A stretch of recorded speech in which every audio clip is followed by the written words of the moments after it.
my god, I thought Professor Jawatras failed. I don't know what it is. Threaten me, Karina. I'm out of here. It was the. That's what it was. But in all seriousness, I don't know if it's just I need to play around on the laptop that I'm using on this, but it's done this the last couple of sessions. When it starts playing the intro video clip, it just fails. And it's like, cool. So I have to restart.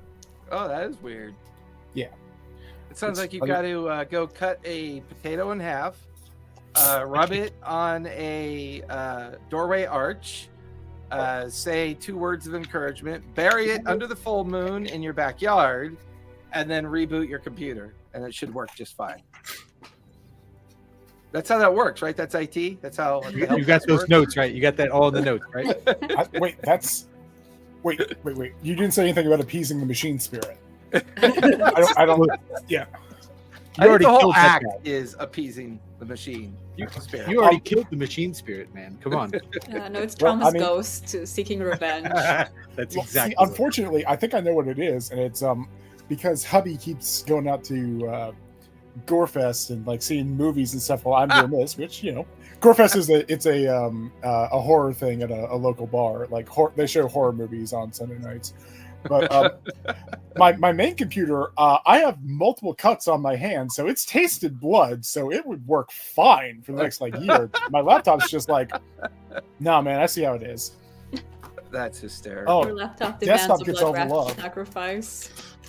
Yeah, that's how it is, man. Like, if you guys can believe it, we're on session 21. Crazy, right? And what level are we? 4? 5. 5. I was trying to get you to give us a level up for last time. That seemed like a milestone. Just saying. No, that wasn't seems here like for a it, good finish to a player's partial finish to their backstory. Karina's been rescued, and now we kind of have to resolve that whole issue. And there being 2 Karinas in your life.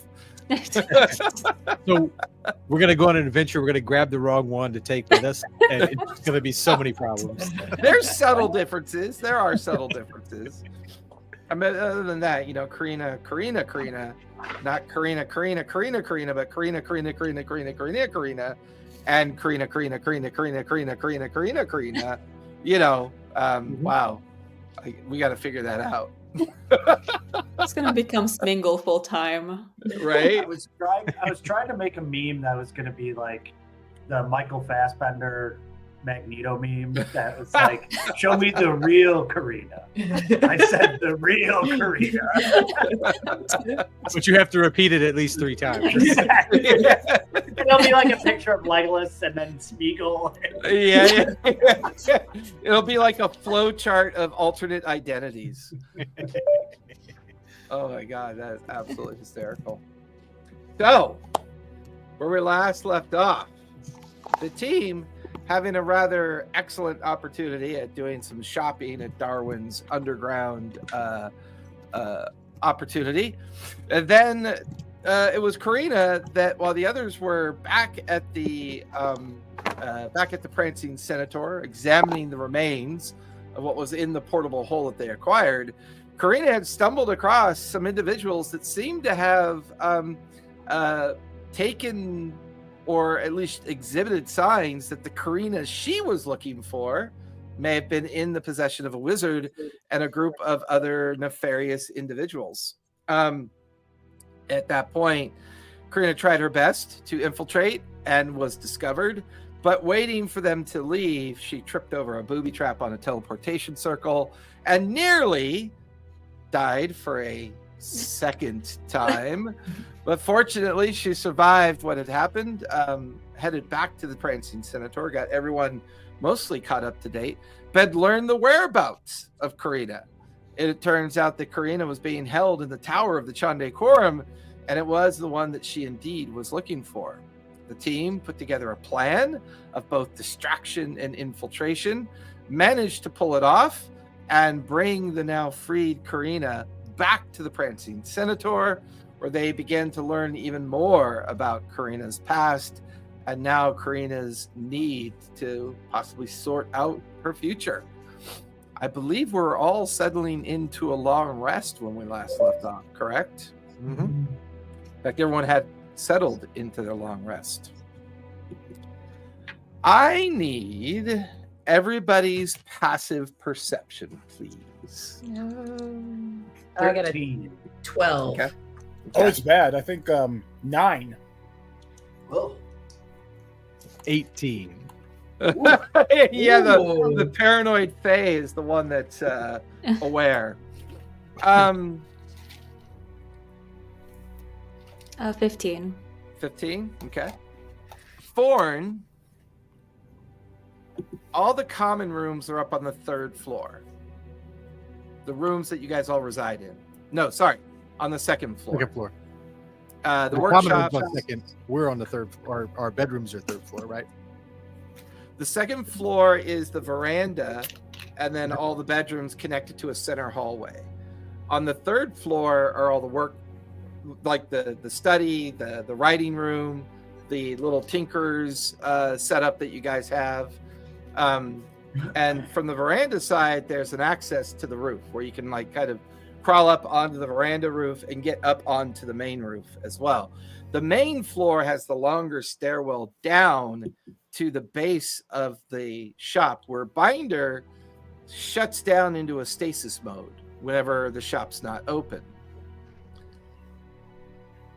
Being in one of the 5 rooms on the mid-tier floor, you know that Karina goes through the habit of going through and setting magical alarms, using the spell Alarm as a ritual to kind of protect the different access and entry points into the dancing or the prancing centaur. It's the sudden moment of silence that wakes you. There's a sense of silence that doesn't make any sense.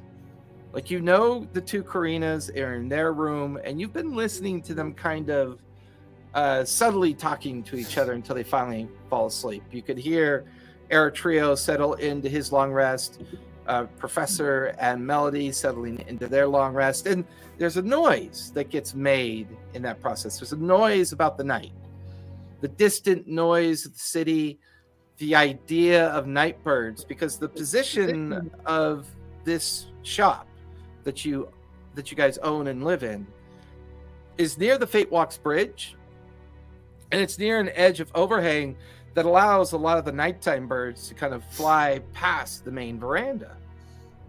And there's always been a sense of a nighttime noise, but you're woken by the feeling of complete silence for just a brief moment, like no noise, like you couldn't even hear yourself breathe. The light underneath your door shimmers a bit. There's a shadow that kind of flits underneath the door. As far as you can tell, you're the only one awake. I'm going to grab my pistol and try and stealth out the door. You place your hand on the doorknob to turn it and open it. And you've been meaning to get to this. Normally the hinges squeak, but you notice that when you open the door, your hand on the knob makes no noise. The hinges make no noise. There's a moment that you whisper to yourself and you cannot hear your own voice. I'm still going to try and be sneaky about it, just visibly at least, I guess. And yeah, give me a stealth check as you step out into the hallway. God, what is it about this game? And rolling double low scores on these checks. Double 4s this time. Like, yeah, too bad you weren't in combat. That'd be a crit. I know. Every session we're not in combat, I roll doubles below 10. But that's with my stealth added to it. That's an 11. 11. You feel the floorboard give way underneath your foot. You look down to watch the floorboard kind of crack and break a little bit, and you hear no noise.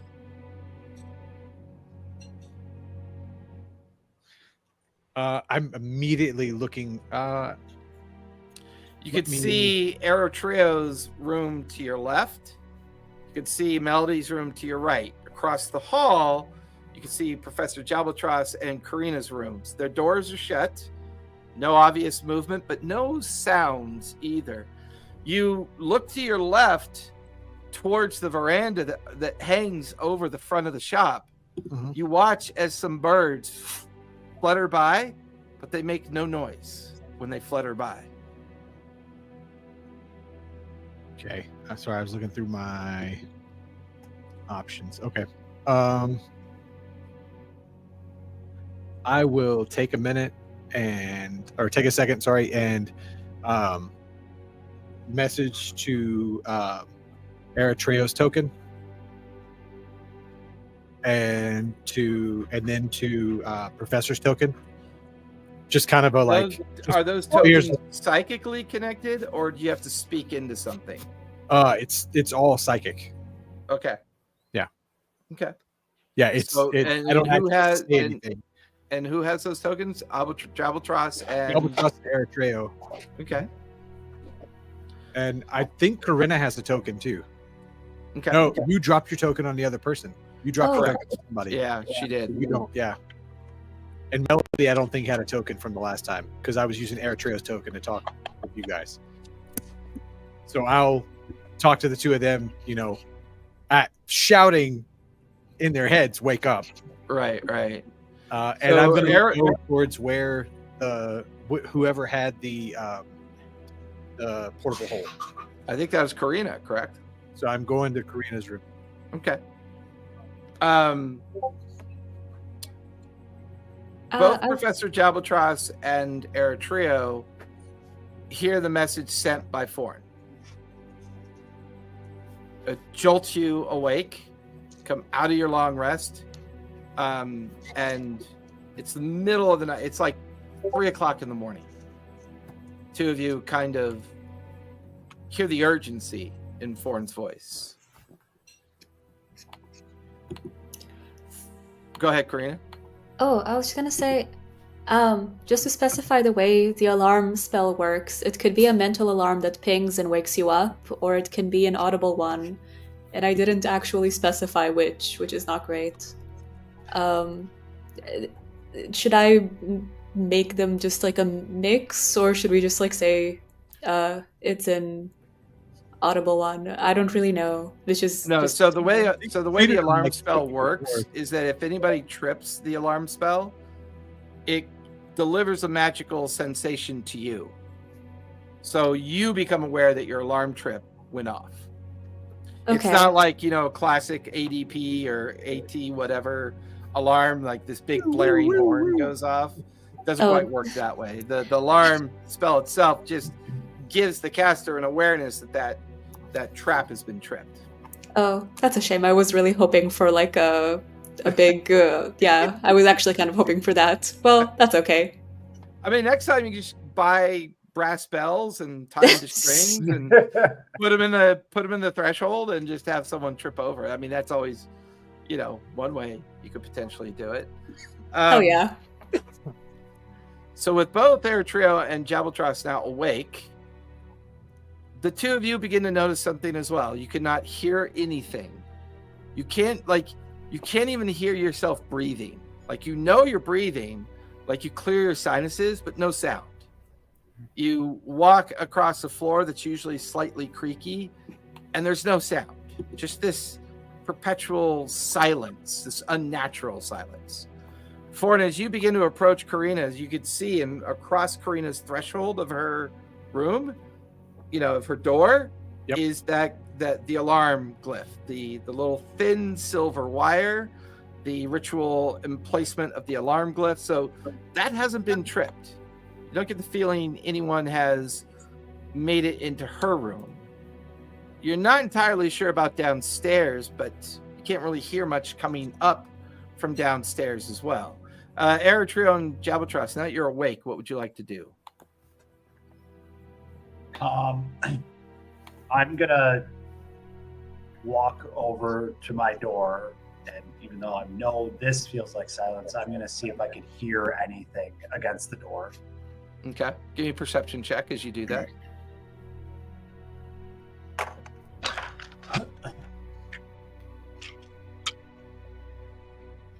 be a dirty 20. Nice.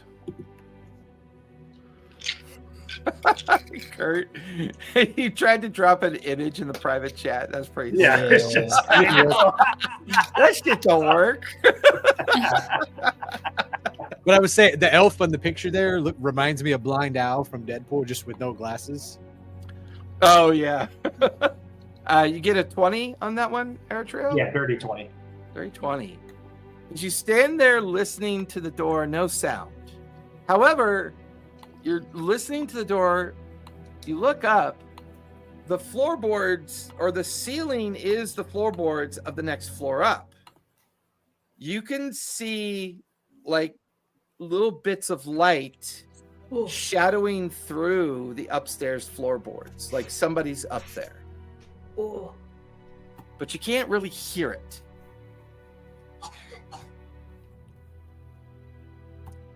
Professor Someone's Jabatrust, looking what are through you our doing? Stuff. Okay. What I would like is the way I'm envisioning this is when Thorn messages me, Mhm. it just pops the professor awake, and he tries to like squawk basically like "Meow," and then Yeah, like ah! And you don't hear it. You Yeah, like he you doesn't make hear an anything. audible fright noise, like surprise, and you cannot hear it. all right. So I want to maybe just kind of like try dropping a couple of things on the floor to kind of verify it's not just me, that it is all sound in the room. Yeah, you take out your weapon and let the head of the weapon kind of to the floor, and it makes no sound. Okay. I'm assuming, is there a window or something facing outside in my room? There is a window. No, yours and Karina's do not have windows. You butt up against Grung's place next door, so those walls are practically, within a few feet of each other. It's Thorn's, Eritreo's, and Melody's rooms that have windows that overlook the alleyway between you and the next shop over. And then, of course, there's the common room and the veranda that look over down into the Fates Walk Bridge. I'm checking on a thing with my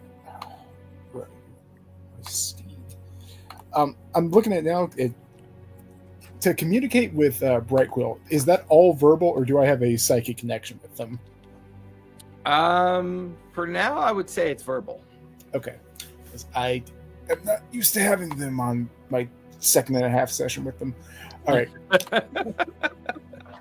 As far as you know, he's up on the roof somewhere, like doing Okay. his thing. So- Normally he roosts up there, nests up against the chimney, up on the highest point of the roof above the shop. So, as far as you know, he should be up there somewhere. Can I go will say the investigate? stat block does say telepathy 1 mile. Ah, Oh, Or it the- does. Okay, it yeah. says- Then you yeah. have. I always thought that was limited to familiars, but yeah, if it says telepathy up to 1 mile, you do have a psychic connection with Brightquill. all right. So I'm going to ping them and just be like, Okay. something is going on in here. There's a spell at work. It's like no sound exists in the shop. I need you to check it. It's like, come down, meet me on the first floor. Of course, I understand, but on my, you hear a noise, and then you sense that he's no longer on the material plane. Oh, All right. And he was on the rooftop, right? He was on the rooftop. All right. Just swears inaudibly because, do I notice anything on my ceiling? Like any moving shadows or any Give like me falling in- dust? Give me investigation or perception, your choice. All right. Oh.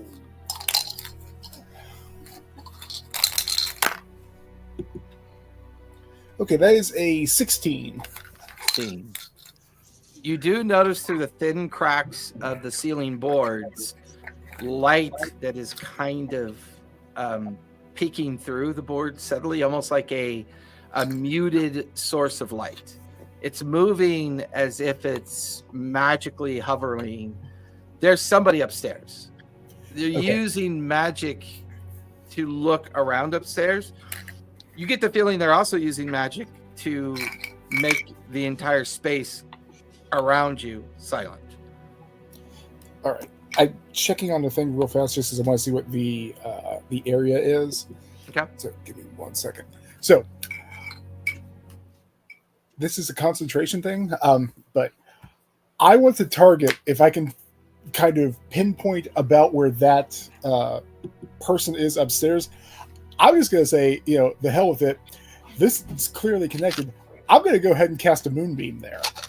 What do you need to have available to you to cast moonbeam? Let's see. Concentration 1 minute. Area is 120 feet. 7 minutes, 5 foot radius, centered on a point within range. Dim light fills the cylinder. Cylinder appears. It doesn't say anything about it has to be within sight, just within range. And if I had to, I could just center it on the floor on my. The components are verbal, somatic, and material. Yeah. Right now, you're in a cone of silence. Oh, whoops. Yeah, if you're silenced, you can't. You cannot use any verbal ability currently. All right. Well, in that case, I'm going to go ahead and try to break in my my new mall. This seems like a perfect opportunity. Okay. Just kind of whisper sorry, fellas. It's hard to break the habit of being a soft-spoken academic, and I'm just gonna punch a hole through the ceiling, as close to directly underneath this person that I think I see as possible. Okay. As you're getting ready to do that, Foreign, you're out in the hallway, getting closer to Karina's room. Arrow Trio, you notice a shifting shadow just outside your door.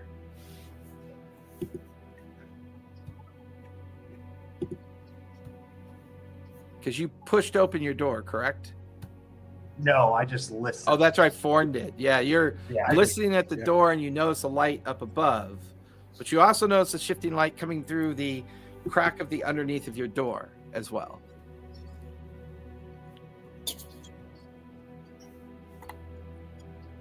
I want to go into my bag and grab a quill and some parchment so I can have something to potentially write messages to people. Okay.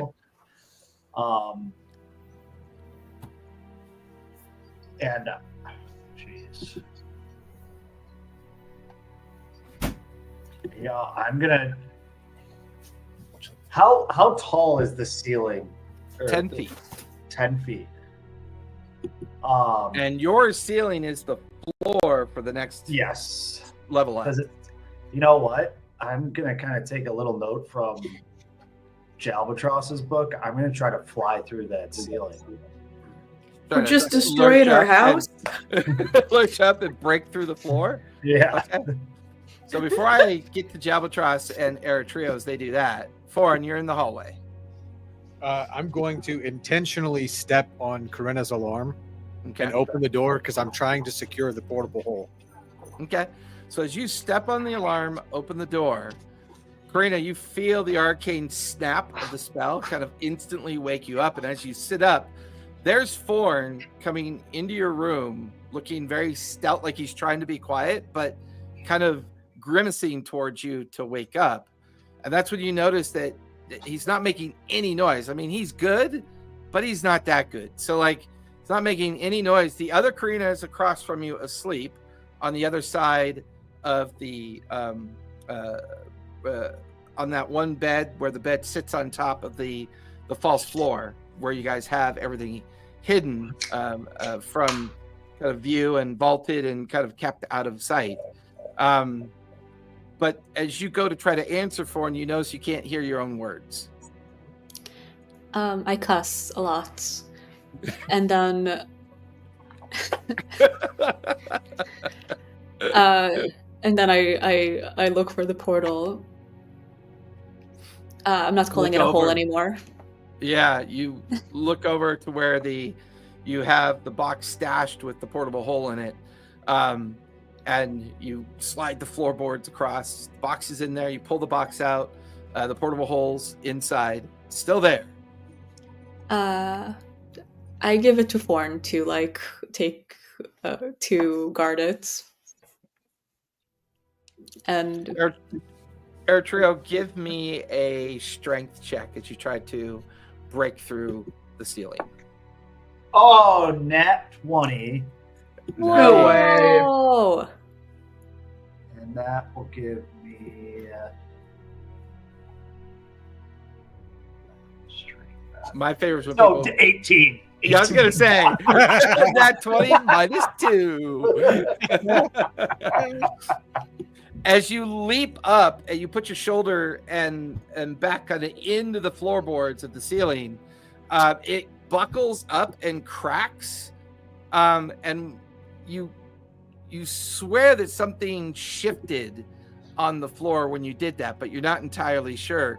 While you damaged it, you were not successful in getting through it. At which point you watch as a shadowy figure begins to leak through the cracks of the ceiling, and you're suddenly covered in a shadow of, like, at first it feels like mist or smoke. You feel something kind of wrap around you as you get incredibly cold. Give me a wisdom save, if you would, please. Come on. 5. You suddenly you're in a paralysis. You drop to your knees. You slump silently to your side as this spectral creature hovers over you and then kind of evaporates back up into the ceiling as your eyes close and you drift off into a paralysis that you can't seem to resist or get out of. Karina, you and Forn are staring at each other at this point. What would you two like to do?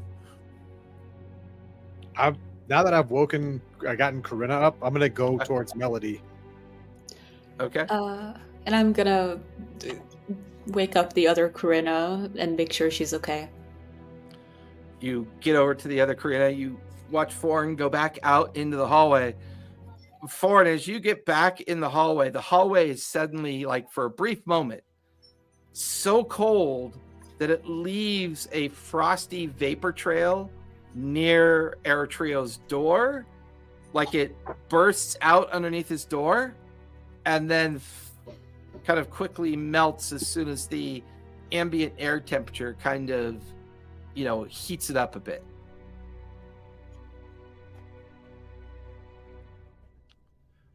So while I'm walking to Melody's room, I'm gonna message him again, like, I said wake up, like, but it'll go to him, but I don't know what's happening. But I'm going to get Melody up, because if we're gonna have to fight something, we need everybody around, and I know I've contacted 3 people right now, and the 4th one I haven't gotten to yet. Professor Jabaltros, give me an attack roll as you go to slam your maul up into the ceiling. Give me like 30 seconds here. I think my husband's trying to find his wallet. I think it's buried under the recliner I'm sitting in. So this is his fault, not mine this time. So your husband, how funny is that? Is he at the movies without his wallet? No, not yet. Oh, okay. That would be such a classic Fast Times at Ridgemont High move, His husband is also a cat. That's what we've learned today. Yeah, that's all the crashing we always hear. No crash this time. So, all right, would you mind skipping my turn and I'll come back? Yep. So, Karina, as you crawl over to where the other Karina is sound asleep, you kind of jostle her awake. She sits up kind of like startled that you wake her, and she kind of rubs at her eyes. She goes to try to talk to you, whisper to you. She notices no words are coming out. She begins to kind of get a panicked look on her face. She looks at you like confused, not sure what to do. I write her down. I take a pen and paper and I write, It's going to be okay, but something is happening. Someone is Do here. you have a quill and paper? I was gonna say no rat poo. Well, listen. That was so spooky for some reason. I am an academic, sir. I always walk around with a pen and paper just in case I need to impress people. Yeah, if she needs to write a check, she would have, a pen and paper ready. Scribble, scribble, scribble. Just going behind my ear real quick.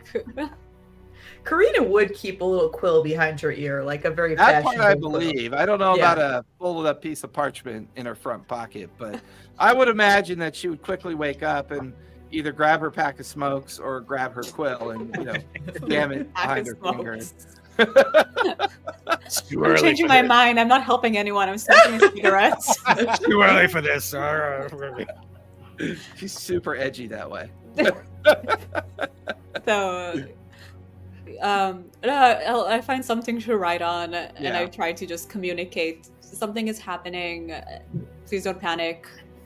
And I try to see if I get a sense of like what kind of magic is around us, and if it's something I recognize. Yeah, give me an Arcana check.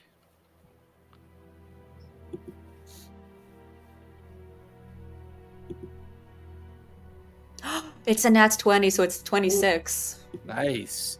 Somebody has used a pretty sophisticated silence spell. You're not sure if it's a spell they cast or an item that they use to express it. Normally, silence spells traditionally only last for a limited amount of time. This feels like it's been lasting for a while, and you get the feeling that it was a means of infiltrating into the store, into the shop. Somebody's here, and they're using pretty powerful magic, and they're either looking for something or they're doing something. You're not really entirely sure. I'm gonna cast invisibility at the 3rd level so I can cast it on both of us. Okay. Both of you. Oh, wait. Invisibility might have a verbal component. Let me see.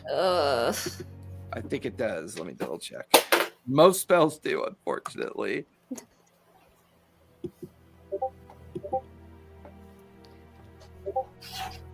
Yep. Has verbal component. You have to be able to speak in order to make the spell work. Okay, then I guess I don't do that.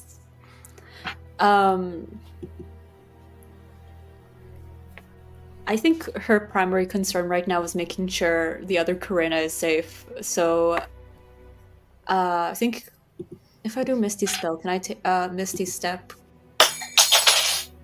No, I can't take her with me. I think. Do we have a window? Karina's room, unfortunately, you do not. I think, unfortunately, I think we're gonna stay where we are and stay put and just like be alert and try to set up, stuff against the door. Okay. You and the other Karina kind of take a moment to move the beds, shut the door, barricade the door. You can see 4 now entering Melody's room as you shut the door and begin to barricade the door. Lauren, as you undo the doorknob and push in on the door, you can see that Melody's fast asleep. And she's like high school prom queen asleep, just like out. Just like completely out with her Melody form the way she is. Got my hair in like rollers. Her horns are like covered in like little silken socks to keep them There's so they don't dry out in the middle of the night. horn cream. You just as you come in, you feel a breath of cold, and you look up to see a shadow form dripping through the floorboard, like coming down almost like a liquid oil, but translucent and transparent. It begins to form, and as it begins to form, it kind of bifurcates between you and Melody's form, I need you both to make wisdom saves. Can I? Is it- If is I this see a that spell? coming down, No, it's an effect. so if I see that happening, can I try and get off an ambush prey? Ambush prey. What does that It do? makes me invisible. It makes me invisible and gives me advantage on an attack with 1d6. Well, not advantage, gives me extra d6 on my attack. So Is there any kind of requirements for it's verbal or somatic and material. somatic and material? So no verbal. No verbal. Okay. Are you targeting what you can see, or how are you making? What are Well, you doing? so you channel. I'll read the spell real quick. You channel Okay. primal predatory energies to perfectly conceal your presence in order to surprise your target. You become invisible for the spell's duration, which is an action, granting advantage on all dex checks. Stealth to remain hidden. So I'll say Invisibility Melody, will what- last. Right, the right. duration. So, Yeah. so Melody, what'd you get for your wisdom save? I got a 22. Nice. As the ethereal kind of like primal fluid of air and liquid tries to wrap around you, and you feel its form kind of constrict you and try to like get into your mental awareness, you look to see Thorn look a little bit surprised. The form begins to break away from you and partially go towards Thorn, but then suddenly Thorn goes invisible, just gone. Like he fades in to the background almost, like he's there and then gone. The form goes towards him and then recoils back towards you. You're not paralyzed, but you are grappled and restrained, and you'll take 29 points of psychic damage. Even though I got a 22? Oh my god. And I'm going to shoot the thing. Whatever Sorry, that's half of 29. My bad. Half of 14 29. points of psychic damage. Okay. And you're only grappled and restrained and not paralyzed because you saved, and you only take half damage. My bad. Okay. And I'm going to shoot at the stuff. Okay. The hammer drops. There's a spark. There's no noise. The rifle goes off with no noise. Roll to attack. Yes, you shoot at the kind of tendrils and items, which automatically makes you visible again. Correct? Yes, it does. Okay. That's a. Hang on. I got my. That's a 24 to hit. 24 will That's definitely pretty hit. good. Roll for damage. Okay. 1d10 and 1d6. And I think I add a d4 for my psychic good stuff. Sorry, My dreadful strike strikes. good- Yep, good stuff. 1d4 also. Yep. Because I got dreadful strikes, I get a d4 for psychic damage on top of all of it. Yeah, that's true. So that's 16 plus 4 is 20 damage. Nice. As you strike the entity or whatever it is, it kind of poofs like into smaller portions of itself, immediately unraveling from around Melody. And you watch as it reliquefies and shadow forms back up into the ceiling and disappears back up above. Professor Drabbletros, give me an attack roll with your maul as you try to break through the floor of the ceiling. I wanted to see one thing real fast because this is a property of the mall that I got last time. It Okay. doesn't say anything. Again, I had to do this based on what was posted there. Once per long rest, I'm able to cause flames to erupt in a 10-foot radius centered on me. Correct. Can I stand underneath where I do that and center them on the floor and do it to the floor above me? That's like as I go up through. No, because it's centered on where you're standing. Okay, I didn't know. I didn't Yeah. know if I was able to project it up. But okay, give Yeah. me a minute to roll. Where'd you go, dice? I see how it is. Stupid magical click-clack rocks. That is what? A 25 to hit. 25. You slam them all up. The floorboards kind of crack upwards. You watch as you see the silhouette of a form quickly move out of the way. You watch as the floorboards like move underneath the person's movement.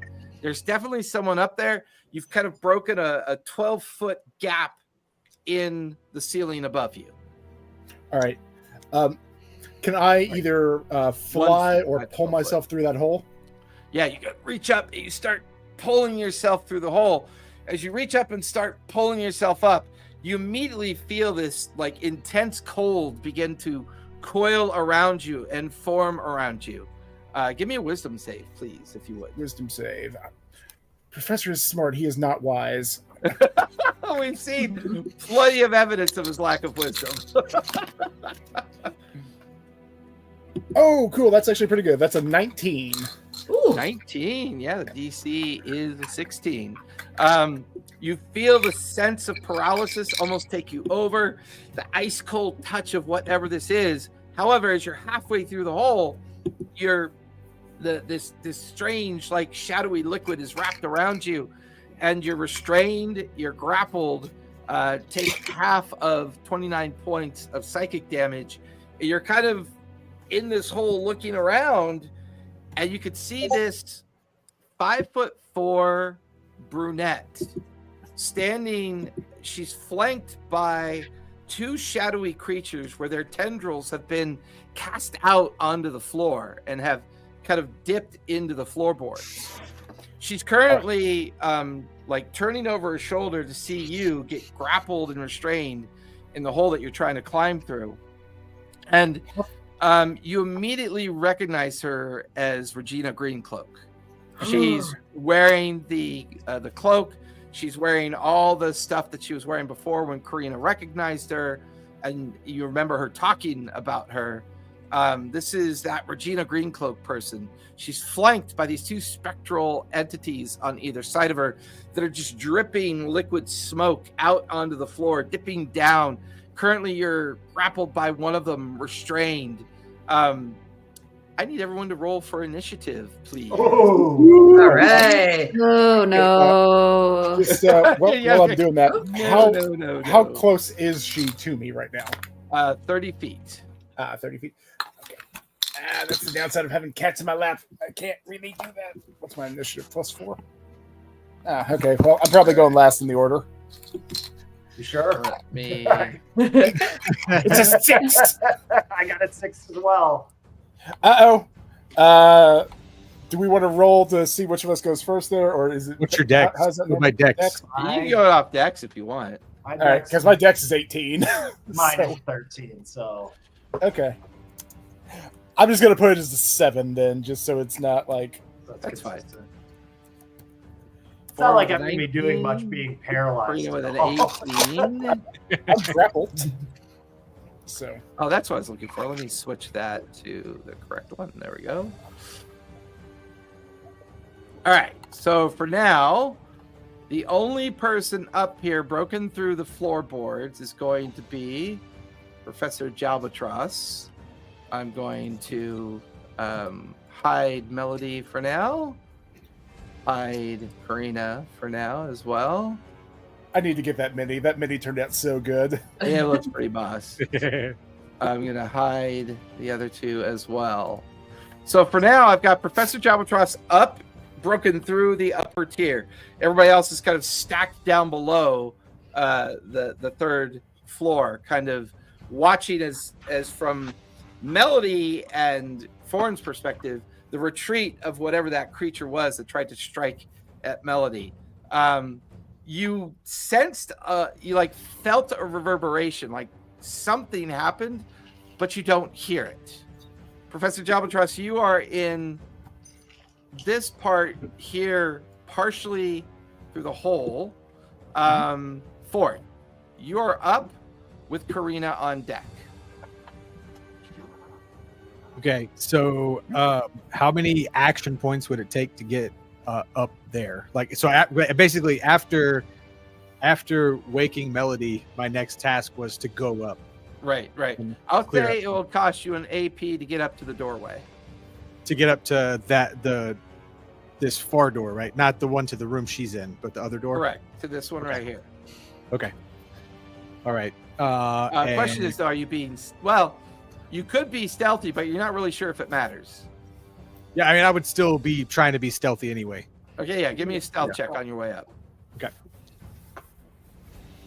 That time, I think that's a dirty 20 at a +9 to stealth. +7, sorry. 18. 18. Okay. As you get up to the open door, again, you still continue not to be able to hear anything. You also notice that the open door into the workshop is open. You could see the silhouette of a figure and a ghostly figure floating there as well. You could see a partially restrained Professor Jalbatros tried to break through the floor, and he's currently like restrained and being held in place. He's not. He's still conscious, but he seems unable to move, unable to get out of the grapple, and it's all silent. You can't hear anything that's going on, unfortunately. Okay, I'm going to let me double check what this requires. Okay, yeah, can't do that. Never mind. Yeah, I will. Then I'll take out. I've still got my pistol out. I've fired it once now. Okay. I'm going to move into position where I can see her. Okay. I'll put you by the back window, looking through the doorway. Yep. You can see the silhouette of her. And as soon as you see that fluttering green cloak, the short brown hair, and the pistol at her hip, the crossbow in her hand, the bandolier of weapons across her chest, you realize that you're staring at Regina Greencloak. Yep. And I'm going to use both of my remaining AP to get advantage on the attack. Yeah, go for it. You actually have double advantage. You have surprise. She doesn't know you're there. Okay. Well, then I'll. So if I'll you save want, it. you could Yeah, I'll just just do the if you 1 AP. want- yeah, just take the 1 Yeah, AP with I'll take the advantage. one. Yeah. Yep. And I'll use the advantage for the attack roll. Okay. And if I hit, I'm going to apply favored foe, but I have to hit her first. So. Okay. Yeah.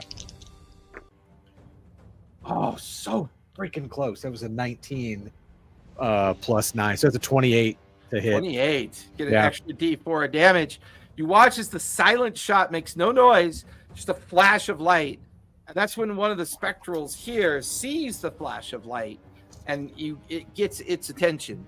You watch as the shot clips her in the shoulder, sending blood kind of spraying forward, and a very shocked look on her face as she looks back to see you. Nice. Go ahead and roll damage. You have an extra D4 on that. Yep.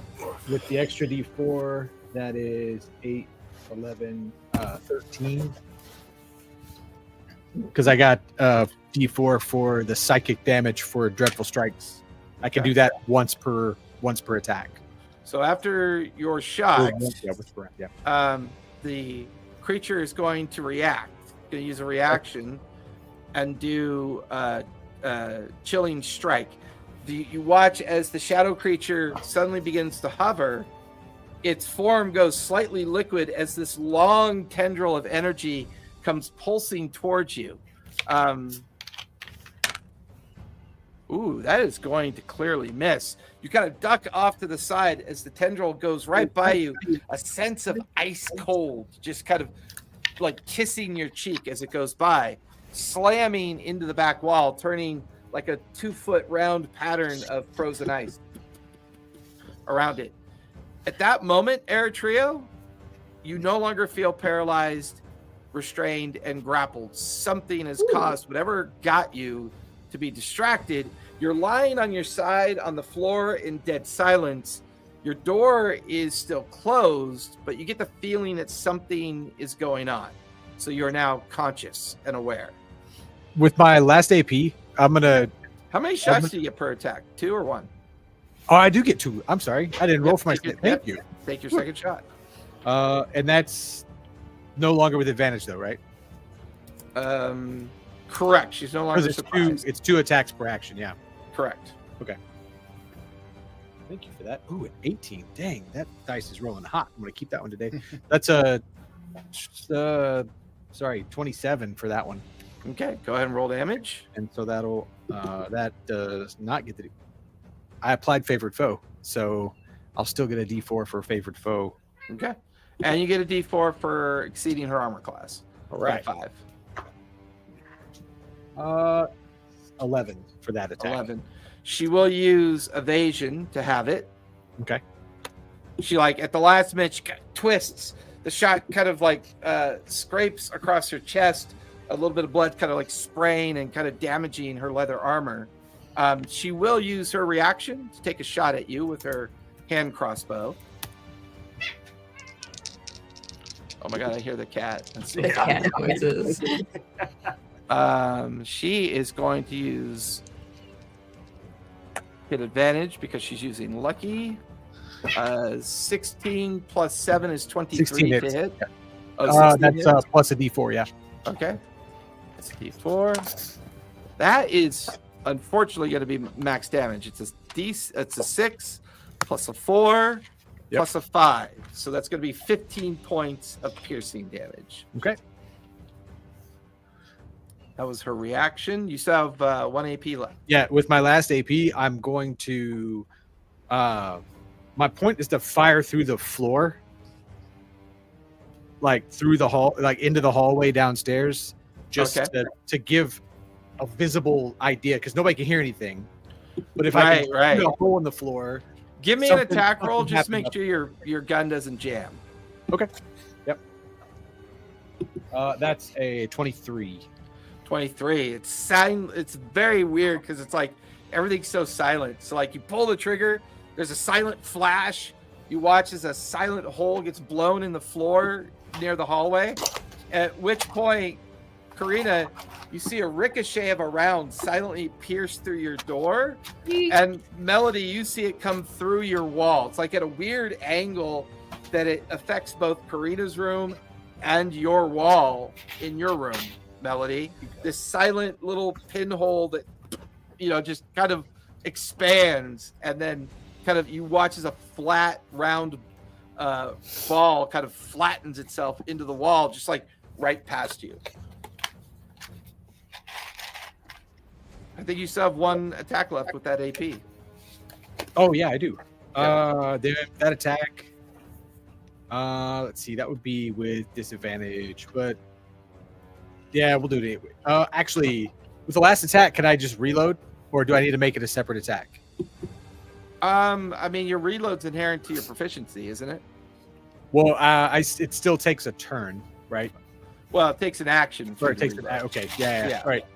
So you can use the remainder of that of your action to take that shot to reload. That way you're reloading. I'll do that. Yeah. So it's just like you fired a warning shot, and now you're just kind of slamming in the next round. Yep. Okay. Oh, Fish, your turn. Karina, you are up. It's still silent. You still can't hear anything, but you watch as a bullet hole came through the upper part of your door, went through your other wall, and into Melody's room. You get the feeling that something is going on upstairs. At the end of the last session, I mentioned that I did a tiny hut, and that's where we slept. Is it okay if I leave the other Karina in it? Sure, that's fine. Yeah. Okay, I'm just gonna hide it a little bit, and I, hope that she'll stay safe. I just realized something. What? She would have expelled it. That was the whole point of surprising everybody. I had forgotten that we fell asleep in the tiny hut. Right? Or did you just cast it for you and Karina to sleep It's in? only for the two just for me and Karina. Oh, okay, all right. She wouldn't have known it was there then because she never made it to your room. But okay, all right, cool. Yeah, so we'll say you leave Karina. Well, no, because as soon as you leave the tiny hut, it dissipates because people can only be in it if you're in it because you give them permission to be in it. Okay, so I'm just gonna spend an action point trying to hide her in the room in a convincing way, and I just promise her that I will be right back. Yeah, give me a deception check on that. That'll be the base value of what it would take to find her. You got her hidden underneath a pillow fort. Yeah. You're deceiving her. I'll be right back. I'm 15. 15? Okay, pretty good DC. You kind of you use the blankets and pillows to kind of upturn the bed slightly and make it look like the room's just in shambles. And you have her kind of hiding underneath everything. You got 3 AP left. I am going to Misty Step. Can I Misty Step to the room where the bullet hole came from? It requires verbal. Yeah, Oh my Although- god. requires I have verbal. it too. I was gonna do it too. That's the only reason I know. Although, Yeah. if you're in the hut, no magic. If it's the same as the hut that Xanth had, no magic can impact you inside the hut. So in theory, I would think you could Misty Step inside the hut, 30 From inside. feet. Yeah. Yeah. Yeah, But I but think when you have to Thorn see where you're came in going. and woke up Karina, that's when Karina and the other Karina would have come out like and interacted with Thorn. So the hut's unfortunately already gone.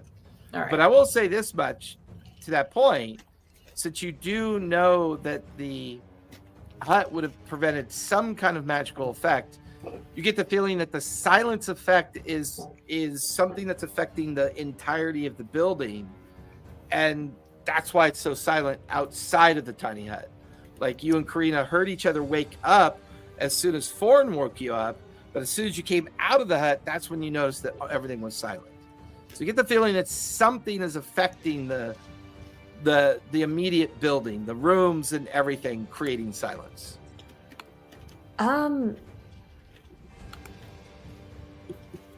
Okay, I think I'm just gonna have to use my action points to get to where the battle is happening. Okay. So it'll take you 1 AP to get to the top of the stairs. And as you get to the top of the stairs, get you out of. You can see me. Hey. As you get to the top of the stairs and you're standing at the open doorway to come in, you can see Thorn like reloading his rifle, pointing at something into the next room. I am going to use my Ring of Twilight to have advantage in stealth. Okay. Go ahead and give me a stealth check with advantage. I assume that's what you're going to do next.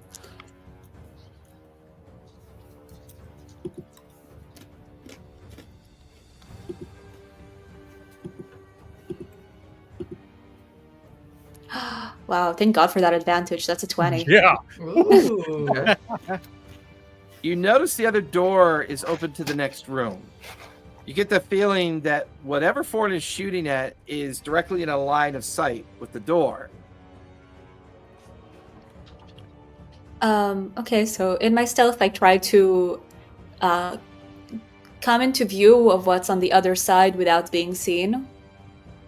Come into view without being seen. Yeah, just kind of walking to the edge and, you know. Like you like get up to the edge of the doorway up here, right? Like you're creeping up to it so you can kind of look around and see what's going on in the other room. Yeah, without being noticed. And you see Regina Green reloading her crossbow and two spectral creatures floating on either side of her. You could see the grappled, restrained form of Professor Jabatras had broken through the floor and was trying to climb up through it and is currently being restrained by the other kind of shadowy figure. How many action points do I have left? You have 2 left. 2 left. So, does Wrath Bolt require a sound component? Look at the spell. If you look at this, like when you click on it, at the top of the spell, like under where it says customize, it'll say casting time, range, components, duration, all the way down. And anytime you see the letter V, it means it requires verbal. Oh, that's a shame. Then instead I'm going to take kind of a more subtle approach, and I'm going to do True Strike and see if I can assess out her weaknesses. Okay. And I'll start with her weaknesses.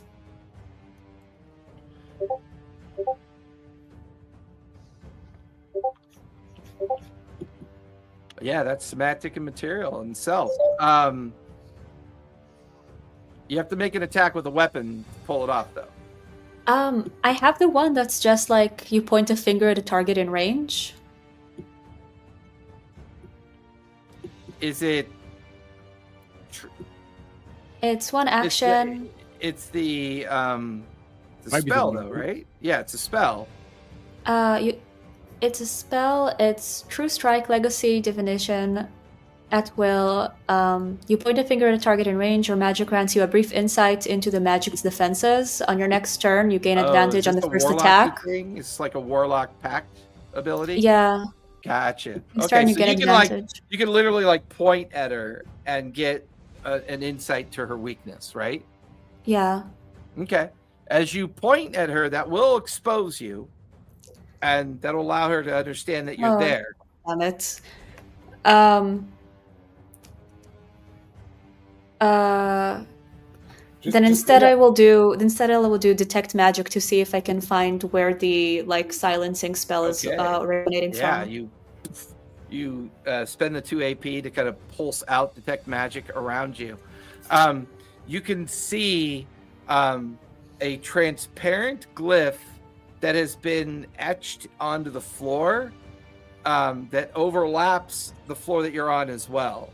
You get the feeling that she carved a glyph of silence, and as long as that glyph remains intact, the silence effect will continue. So that do I have... Nope.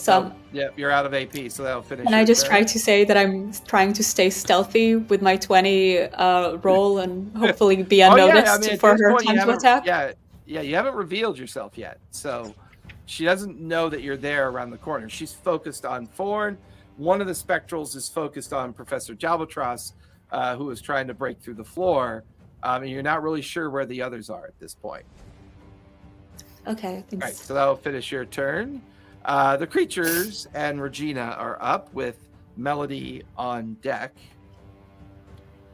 This one that has Jalbatros contained will slide off to there and will begin to squeeze Professor Jalbatros. Professor Jalbatros, give me a strength save, if you would, please. All right. Doing that. Thanks, Houdini. Yeah, right. He's swole. I am quite swole, which means I'm going to get like something outrageously terrible. Okay, so that's a +4 on whatever I roll. Cool. All right, here are you. Thanks, Houdini.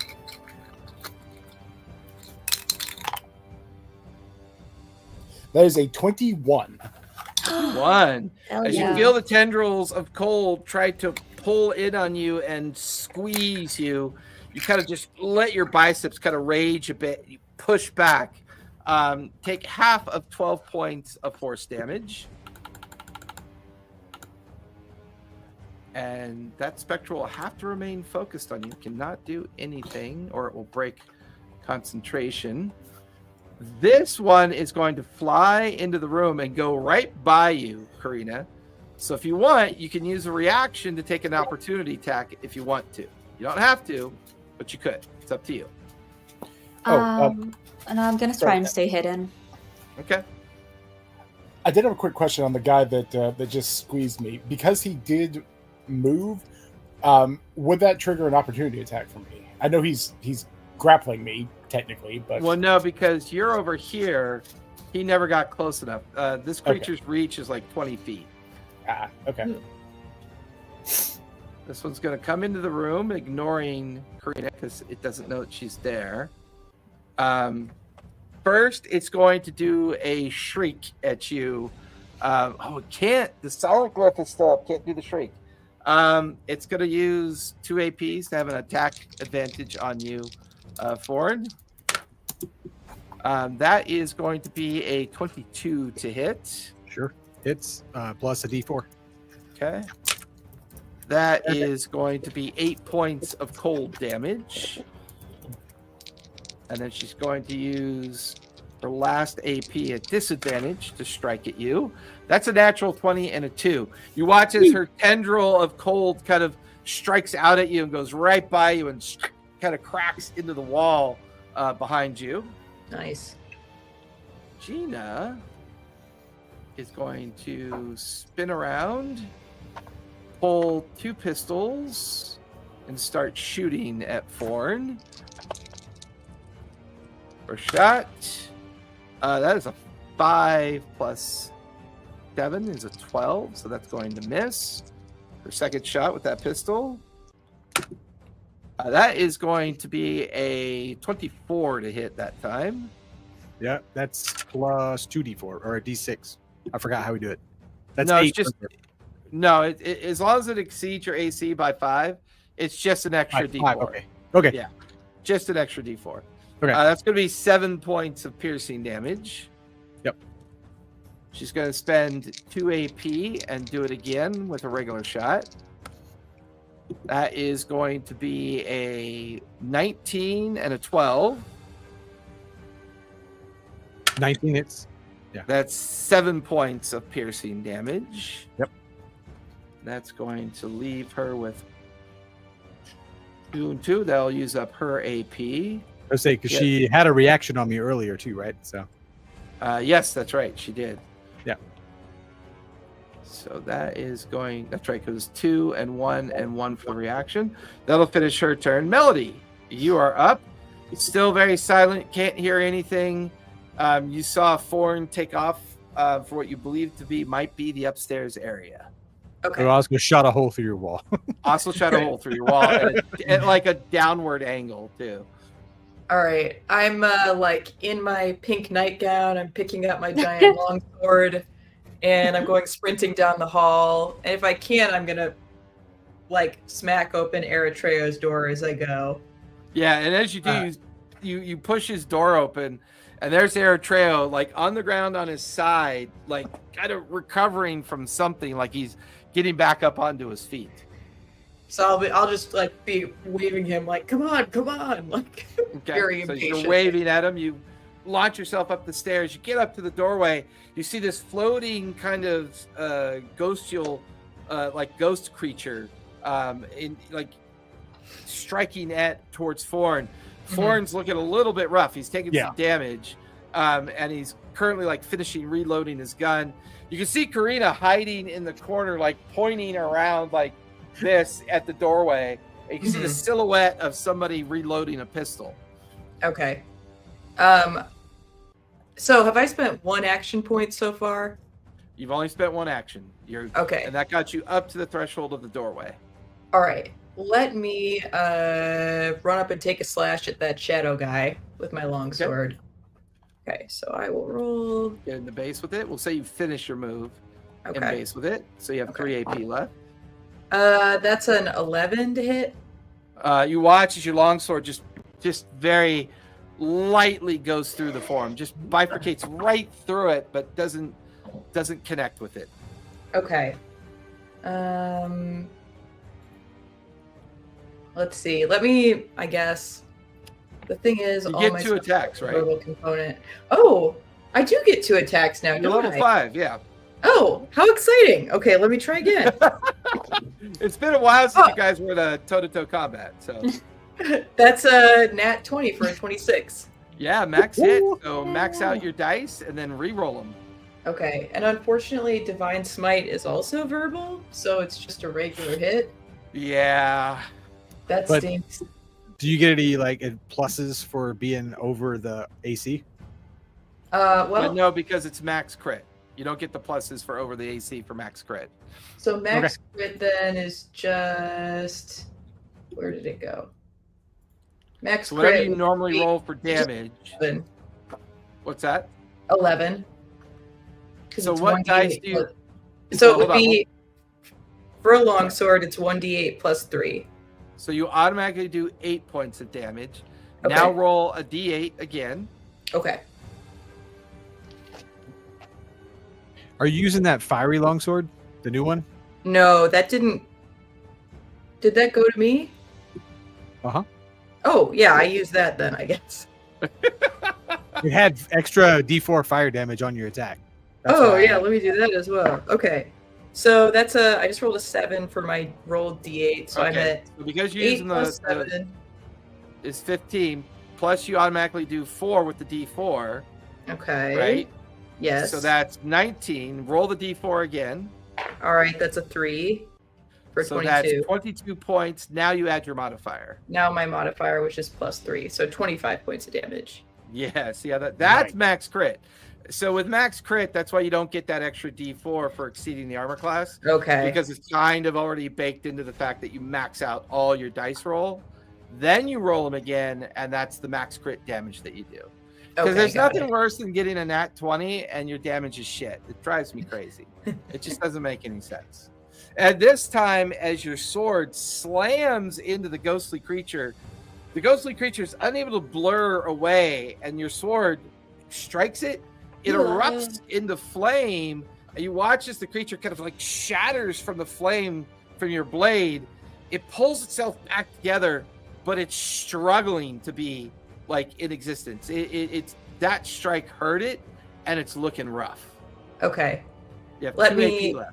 Let me try another attack against this this wraith, and I'll I guess I'll use 2 action points to make it flat rather than a disadvantage. Yeah, go for it. Yeah. Okay. So the first one is another nat 20. No way. What the Yeah. fuck? Yeah. Well, Yeah. we already know that 8 plus 4 is 12, right? Right. Because So of we've got the 12. D4 fire damage. Right. Plus I You've need already another done 12 D4. points of damage, and now you re-roll those dice and add Okay, them so together, and then add your 12 modifier. plus another 2, which is 14. Plus then I need a D8. Now that 3 that Solid. time. So that's a 17. hero. That's how a hero marches into the room. Yeah. So that's 20 points of damage. Nice. She watches it shatters into ash, and just dissipates in the room. She like straightens her curlers now. And then silently starts swearing at it. I have one more attack. So can I throw a If you have a javelin ranged at weapon, Regina? you could throw something at Regina if you'd like. All right. Let me throw a javelin at Regina, and I presume. Well, she's less than 30 feet away, right? So do Yes. I do it at disadvantage? It'd be at disadvantage, but you spent 2 AP to have advantage during this attack. So Okay. it's a regular roll towards her as well. Okay. That's a 16 plus 6 is a 22. She will burn a reaction to cast shield. And you watch as the javelin bounces off the shield that's around her. Okay, got it. So that'll finish Melody's turn. Professor Jalbatros, go ahead and give me another wisdom save if you would, please. Another wisdom save. Okay. Yep, because unfortunately you're restrained and grappled, so you can't really do anything. So I'm going to have you try to break out of the effect of the creature. Let's see what that was. God damn it. Come here. I don't know what I did with my little trash can with my normal D20, so rolling the spare.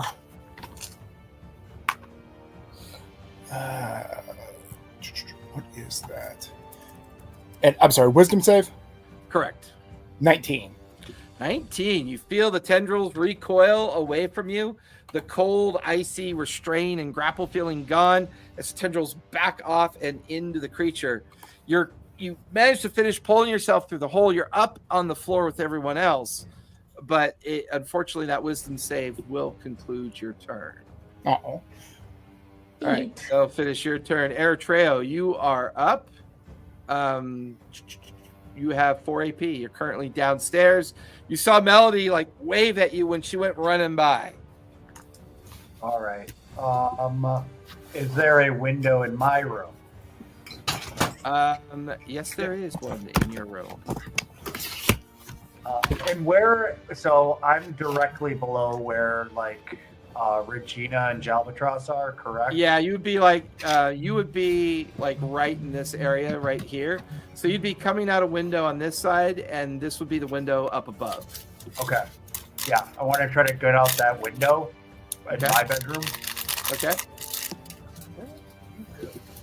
Do I need to roll anything for that? No, so you get up off the floor, you get over to the window, you push it open. You leap up towards the next window to grab onto the windowsill. Give me athletics or acrobatics, your choice.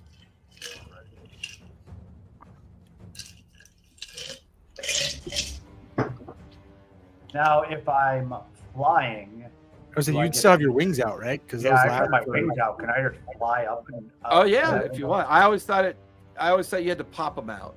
Yeah, wasn't sure. so if I use an AP to pop them out. Okay, as part of your Um, movement. Okay, that yeah, works. You And kind of like then- fly up to it. The window would be locked, so you could try to push and force the window open. Now, when I'm outside, am I able to? Can I test to see if I can hear myself? When you're outside, you still can't hear anything. Damn, You get the feeling it's a radius of effect. it's a radius effect. Okay. Yeah, I'm gonna fly up and then try to break in through this window next to them. Give me a strength check for pushing into the nice. window. 15. 15, good enough. You force the window open, so you have 2 AP left as you crawl in through the window. And as you crawl in, you can see Regina Greencloak is there. You can see a strange wraith-like creature on the back wall over here. You watch as Professor Albatross finishes pulling himself through the hole in the floor and is now kind of like bringing his maul ready. Greencloak is facing into the next room. You get the feeling that something has her distracted in that direction. But this is all like happening in a giant bubble of silence. She wouldn't hear you come in either. Nope, he would not. And she's Yeah, looking so the other I'm- way. I'm just gonna charge her and try to tackle her. However, as you do that, the wraith is no longer concentrating, so it will burn a reaction to do a tendril strike at you as you charge into base with Greencloak. Let's see if she hits you. 8 plus 5 is a 13. Nope. Okay. You kind of like, you bat the tendril away from you, and you get into base with Greencloak. You have 1 AP left. Take your 2 attacks if you'd like. I want to try to tackle her to the ground. Oh, you want to grapple her? Yeah, I want to try to tackle her to the ground and hold her down. Okay, that's a grapple, so it's contested. You can either use athletics or acrobatics, your choice. So I'll do acrobatics. Okay. 14. She will do acrobatics. That is a 16 plus 7 is a 23. She catches Not to be you fair. by the shoulder, spins you away from her as you try to grapple her, and then I'll leave you on the other side of her like that. So that will finish your turn. That'll take us to the top of the second round. Forn, you are up. Let's go ahead and take our I just realized it's already 5:30. Let's go ahead and take our 5-minute break, and when we come back, we'll do the second half. Round Sounds 2. good. Yeah. Oops, wrong one. Break.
We are back. Top of the second round. Born, you are up with Karina on deck. So with that fresh reload, and so I saw Eritrea go zipping by and like saw her juke out of the Yeah, way. he went jumping at her and like tried to fly tackle her, and she just kind of spins away from him, and he like skids into the wall behind her. So I'm going to take my shots again. If I use 2 AP to get advantage, does that give advantage to both attacks? Yes. Okay, yeah, I'll do that for the first round. Okay. 2 AP. And she was targeted with the what the heck is that? I blank on the name of it now. Favored foe. That's what it is. Okay. It's the reflavored hunter's mark, whatever. It just gives me an extra D4 on attacks. Okay. Yeah. That's going to be 23 to hit for the first attack, and 23 will hit, but no extra D4. okay, and then 26 for the second attack. 26 will hit. You get an extra D4. Okay, so that's all right. Wrong die. And 2d4 for the first one. So I'm going to end up with 2d4 on both attacks because I'll get an extra d4 on the second attack, but I won't get my. Actually, let me check favored foe. Is it every attack or each of your turns that you hit? Yeah, okay. So each time I hit with favored foes, every hit. Dreadful strikes is, or not dreadful strikes, but the other one is just once on one hit. Yeah, Dreadful Strikes is once per turn. Yeah. So okay. Okay. So that would be just 2d4 on both attacks. Yeah. Sorry. Oh gosh, terrible roll. That's 5 plus 3 is 8 for that. Okay. For the first attack damage. That's better. 13 plus 3 is 16 for the second shot. So the second shot she'll use evasion Okay. to have the damage. Yep. You have And 2 then, AP left. yeah, then I'm going to cast with my last 2 AP. I'm just going to cast my ambush prey, which makes me invisible. No verbal on that one, right? No verbal. Yep. It's a stick and a motion, and it makes me invisible for an hour, or if I move more than 5 feet. Okay. So that finishes your turn? Yep. Okay.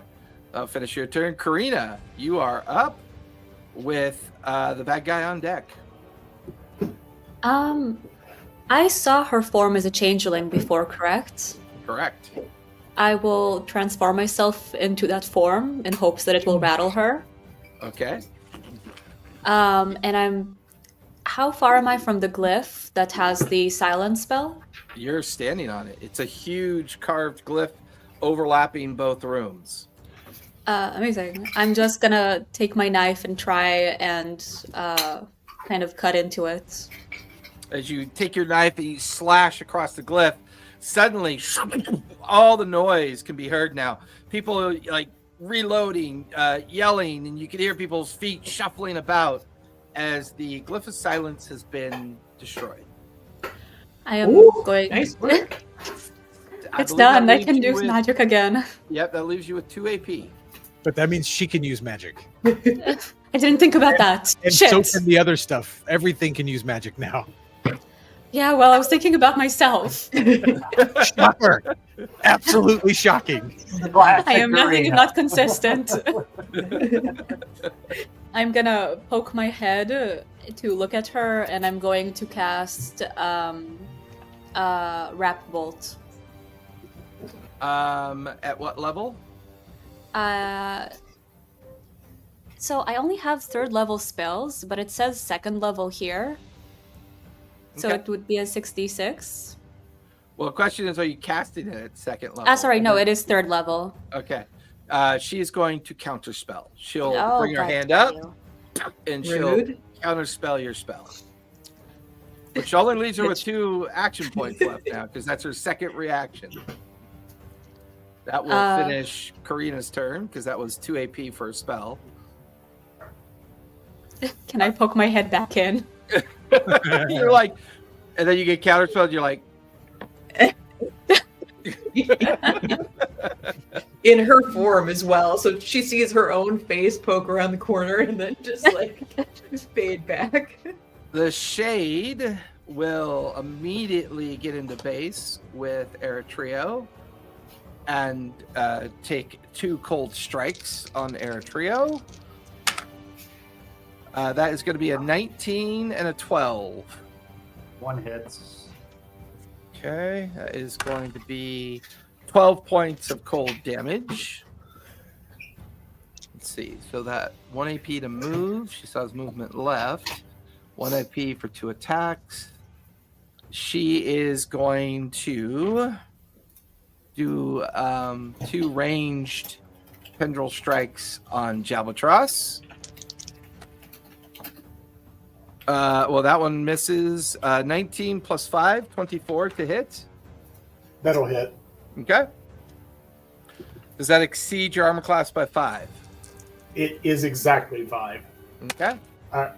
That is going to be 12 points of cold damage going to you. Let's see. She's got 1 final AP. 1, 2, 3, 4 for the move. She's going to do 2 tendril strikes on Eritrea again. Regular. That is going to be a 19 and a 7, so 1 will hit. That is going to be 7 points of cold damage on you, Eritrea. She is going to kick the door closed. No. She's going to cast the spell Arcane Lock. No. Oh no. Turn and face Galbatross. She's Fun. going to cast the cantrip Fire Bolt. Well, if she cast a spell, was that 2 action points? Correct. So she closes the door as 1 AP.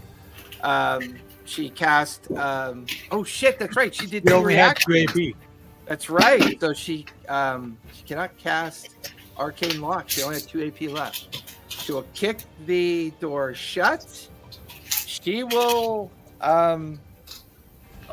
She's gonna have to do it. She's gonna take one of her daggers and jam it into the door frame and jam the door closed. Okay, that'll be a DC. Okay. That'll finish her turn. That's all she can do.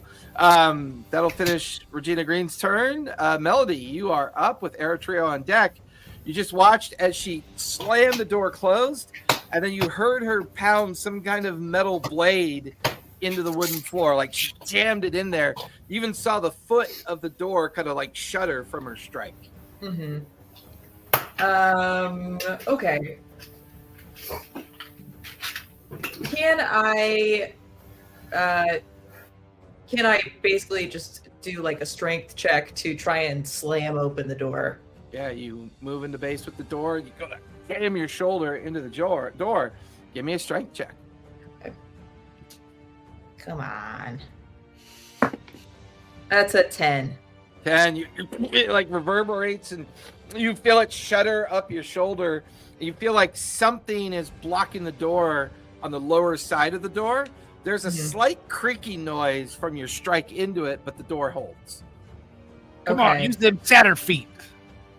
Yeah, can I do like an attack? Can I ram the door? I mean, you can either use your weapon or you could charge at the door. I have a ram attack that I'd like to use. You actually have that as a character? Yeah, as a satyr, I have a ram attack, which is just me running with my horns at stuff. Oh my god, read it to me. I gotta know. What does it say? Oh, let's see. It says features and traits. You can use your head and horns to make unarmed strikes. When you hit with them, you deal 1d6 plus 3 bludgeoning damage. Okay, yeah. So just take a strike at the door with your ram attack. Since this is an attack, can I make 2 attacks? Well, I guess let's see how it goes. Yeah. That's a 24. Yeah, 24. Roll for damage. Okay. Get an extra D4 as well. Okay. 1d6. That's a 4, and then initial D4. It's a 2. So this is a total of 9 points of damage. Yeah, you watch as 2 of the heavy boards of the door crack inward and fall inside, creating like a 18-inch tall by 12-inch wide gap in the door. The door even like shudders heavily, like it's barely being held shut. Okay. Make another attack if you want. All right. Yeah, let me make another attack. That is a 14. Go ahead and roll for damage. Okay. With an extra D4. Okay. Oh, no, 14, not 16. Sorry. So regular damage. All right. Well, it's a 6 plus 3 is a 9. Yeah, that'll do it. You watch as the door crashes inward, pushing Regina Green slightly away from the door. You can see a bent dagger down in the floor, like it like burst in. You have 2 AP left. All right. I am going to. Let me Sacred Flame her. So she has to make a Dex saving throw of 15. That is going to be a 16 plus 7 is a 23. All right. She's definitely okay. All right. There's no half damage. All right. So let me just take a couple of longsword strikes at her then. First one is a 17. 17 will miss, unfortunately. Okay. All right, one more shot. That's a nat 20 again. Oh, This is crazy. Yes! Okay. All right. Okay, so we know that it's 12 plus an additional. So did Ryan 8? give you that die for like? Yeah, no This kidding. is That's Right? right. He got you a It's ring weird. with the giant Yeah. D20 on top. Yeah. You're using that one. This is wild. It's actually been the same dice, but it's I just rolled an 8 and a 4, so it's 12 It's- plus another 12 plus 3. 27. And does 26 exceed her armor class? Like, exceed Well, her you got to armor remember, max Five. crit, you don't get the D4 Oh, that's for right, max that's right. crit. So you get the So D4 just- because you're using the flame blade, right? class? Yeah, that's right. So you So, automatically do 4 and 8, so that's 12. Mhm. You rolled a 4 and an 8, which is 12. So 24 plus your modifier is 27. That Right. is max crit damage. It's like Yes. the maximum amount of damage. That's the absolute do. max. She is definitely going to burn evasion and have that to 13. And she's looking a little bit rough. She's taking some Alright. damage so far. She's still in the fight, but she's looking beat. Okay. So I think that finishes your turn, correct? Yes, it That'll does. finish your turn. Spinning around. Eritrea, you are up with Professor Jalbatron. I'm actually. Yeah, it's I'm supposed also- Oh, to that's be. right. You jumped out. Yeah. Yep. Yeah. Professor Jalbatros, you are up with Eritrea on deck. Okay. I want to know. This is not as crazy as my normal plans. Calm down. I want to know if this is something that would be doable. The guy that was attacking me, that I rebuffed him. Spectre, the shade over here. Yeah. Okay. For flavor reasons, can we say possibly like, can I use my first action to grab one of his tendrils? Like, if it hasn't retracted all the way between. It's me still a plus grapple, no matter what you do. If you're grappling, it's an AP to grapple. That's fine. Currently, its tendrils are not spread out because they retracted away from you.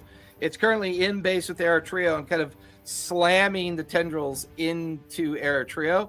Its initial strike with its tendrils towards you retract after the strike. Okay. That was not burn an AP point. That was a like the flow of combat question more than anything. All right.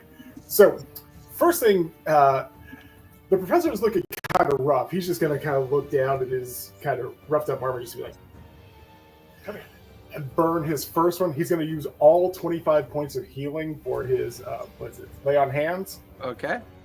So that's 14. All right, next thing. Can I get? I'm gonna turn towards the Spectre. I would like to run and. This feels So so it's weird. 1 with AP the to VTT, lay on 'cause hands. yeah, that's Next The AP to move 2 into squares base up? with it. well. Can you move me 1 square over? Like 1 square over to no. Again, feels weird with the VTT. The square in between him and Regina, the Spectre and Regina. This one right here. Yes. Okay. Yep. All right. Gotcha. Oh, that's So- right, because your weapon mastery allows you special abilities. Yeah. All Gotcha. right. So I'm gonna take a swing at him with my The Spectre. the Spectre with my maul. Okay, go for it. So what is that? A +7, I believe. And you get yeah, two +7. attacks or one attack? 2 attacks. Ah, that level 5, ain't it wonderful? Oh, nat 20. Oh, Fuck yeah! What am I gonna do when there's 4 nat 20s rolled in one night? I mean, what can you Okay. do? So it is 2d6 plus 2d6 bludgeoning plus 1d6 fire damage. So So that's automatically 12 plus 6, so that's 18 points automatically. Now Yeah. re-roll those dice. heck. Okay, that is an extra 8 bludgeoning and oh god. Actually, I rolled all 4s. Are we still Oh. doing the Throw a is that- divine smite on it. I forgot on my turn. I can do that. Yeah, divine smite. So that You gives definitely me. with a crit want to do Divine Smite, All right, I'll go ahead and use that. So he takes 2 extra d8 radiant. which is automatically 16 rolled again, added together. This is Yeah. when paladins dump tons of damage when crits come up. Where did my giant? think of dice go. All right, gonna have to virtually roll 2d8s because I don't know where the hell mine went. So far you've done 12 plus 6, right? It's a d6 fire damage, right? So it is 18, and then you said you rolled all 4s, right? So 12 I rolled more all 4s. points of damage, 16 points of radiant damage. Now roll your 2d8. I just did. It was an extra 13. 13. Now you add your modifier. Plus, what's your modifier for damage? Oh, my spell for your maul. hit modifier. For my maul? It's a a plus damage 4. modifier. Plus 4. Yeah, it's a plus 4. So you did 30, 46, 59, 63 points of damage. As you bring them all down into the Spectre, like Eritreo's hair does that Fabio thing from the whip of the maul striking downwards, and his hair does this beautiful like flourish as he shakes his head, and you just watch as the shade is vaporized, just shattered into just these particulates that just kind of cast about onto the floor and is gone. All right. I'm not gonna use just kind of I'm gonna pivot and use my second attack against Regina. Yep, and you have advantage because she is flanked. Oh God! Oh no! God damn it! Okay, that is a 23 to hit. 23 will definitely hit. Not an extra d4 damage, but it will hit. Okay, going to roll my. All right, that's not great. So that is what? 9 plus. 9 plus 1, so 10. Sorry, 9 bludgeoning, 1 fire if it makes any difference. Okay. She takes the brunt of the strike into her, like the backside of her shoulder. All right. And for my last one, I guess, I'm going to do Sacred Flame on her. Okay. That's a dex save, correct? I believe so. Let me get in there. Mm-hmm. Sacred Flame. Dex 15. That is going to be a 10 plus 7 is a 17 for her dex save.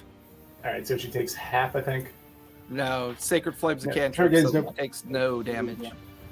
You're right. Okay. All right, not bad. I'm not used to That'll- spells. That'll All right. finish your turn. Yep, I got to go find my dice block, so I'll be back in a bit. Okay. With that, Eritrea, you are up. Then we'll be at the top of the third round with Forn on deck.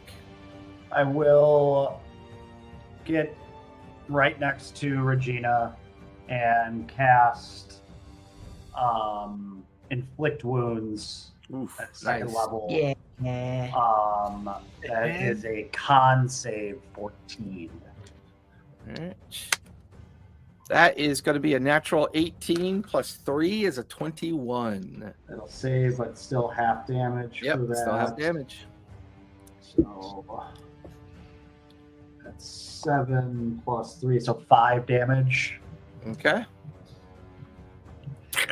She kind of looks at your as you strike her and the necrotic kind of effect from you striking her. And let's run it back. This time at a third level. Nice. So another con save 14. That is a natural 20 plus 7. What? The first legit natural 20 of the night. The other one was with disadvantage. That was a 2 and a natural 20 last time. I rolled 3 Very much threes for the appreciate. damage. I rolled What'd you roll for threes damage? 3 threes, so I got 9.5. Was it 5 or 4? That would be 4 points of damage. As you reach out, touch her twice, it's kind of reflexing back away from you from your strikes. That will finish Arrow Trio's turn. Top of the third round. Forn, you are up with Karina on deck. And I'm currently invisible, so Yes, Oh, you yeah. are I'm gonna- invisible, I'm gonna fire from being invisible anyway. which Oh. gives you advantage. But I'm going to switch to my rifle this time because Okay. I've been firing with the pistol. Yep. So I'm gonna fire with the rifle now. So pick that one up. Oh, it finally paid off. Double 11s. There you go. yeah. That's great. Like Add them up and then roll them again. the amount of times that I keep rolling these freaking doubles, but it never pays off until now. Okay, so all right, that's gonna be. Do you do sneak attack damage? Nope, I don't have rogue yet. Gotcha. Yeah. Too bad. It'll be That'd there. be It's cool. coming. It's coming. Yeah, it would be cool, but I still get the D4 for favorite foe and a D4 for dreadful strikes and a D6 because I had the ambush thing, which gives me an extra D6 on my Yep. attack. So that's automatically 14 points of damage. 14. And what do you plus roll for damage for your rifle? a D12. So that's 26 points of piercing damage. Yep. And now re-roll all those dice, add the Yep. two together, and then add your modifier.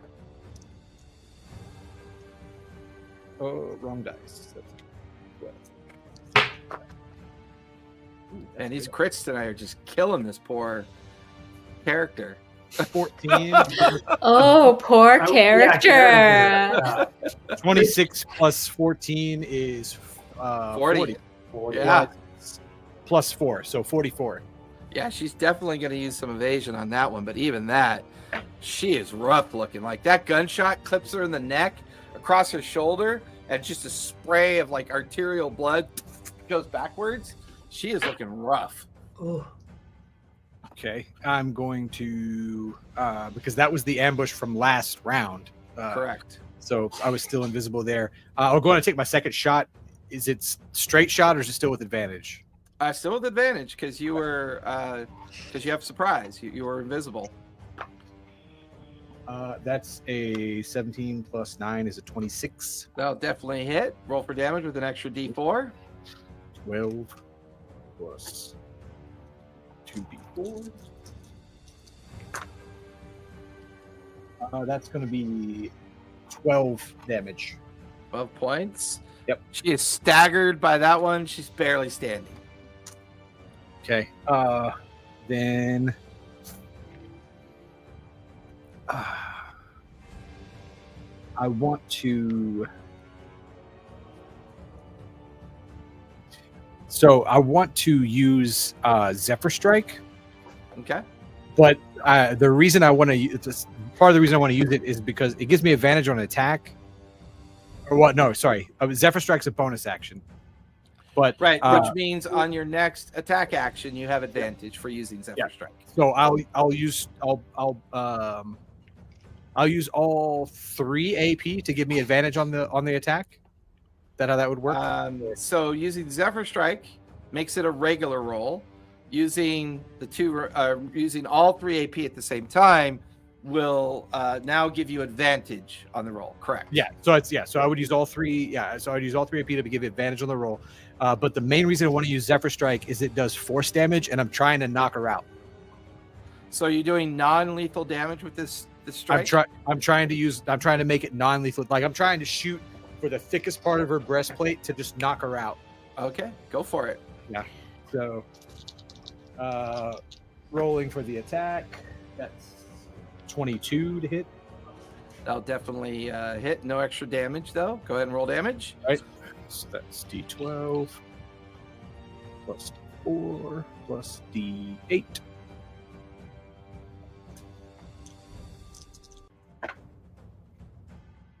Man, I rolled 3 4s out of that. So that's 12 plus 4. Yeah, she is knocked unconscious onto the ground, Nice. Fuck yeah. which will take Fantastic. us out of initiative. And now the normal night of the city can be heard. No more silence kind of around you. Oops. Not sure why I did that. Let me go back to... There it is. Jrusar at night. It's like, why did it do that? Well, it was Jrusar at night, just with no torches. Yeah. So with that, the nighttime activity of the city kind of coming in through the veranda. The damage done to the upper rooms, the doors broken in, the bullet holes everywhere, and Professor Jalbatross, looking over at the hole in the floor that he created to get up here. You guys are all standing around the unconscious Regina Green down on the ground. What would you guys like to do next? She looks like a changeling now, right?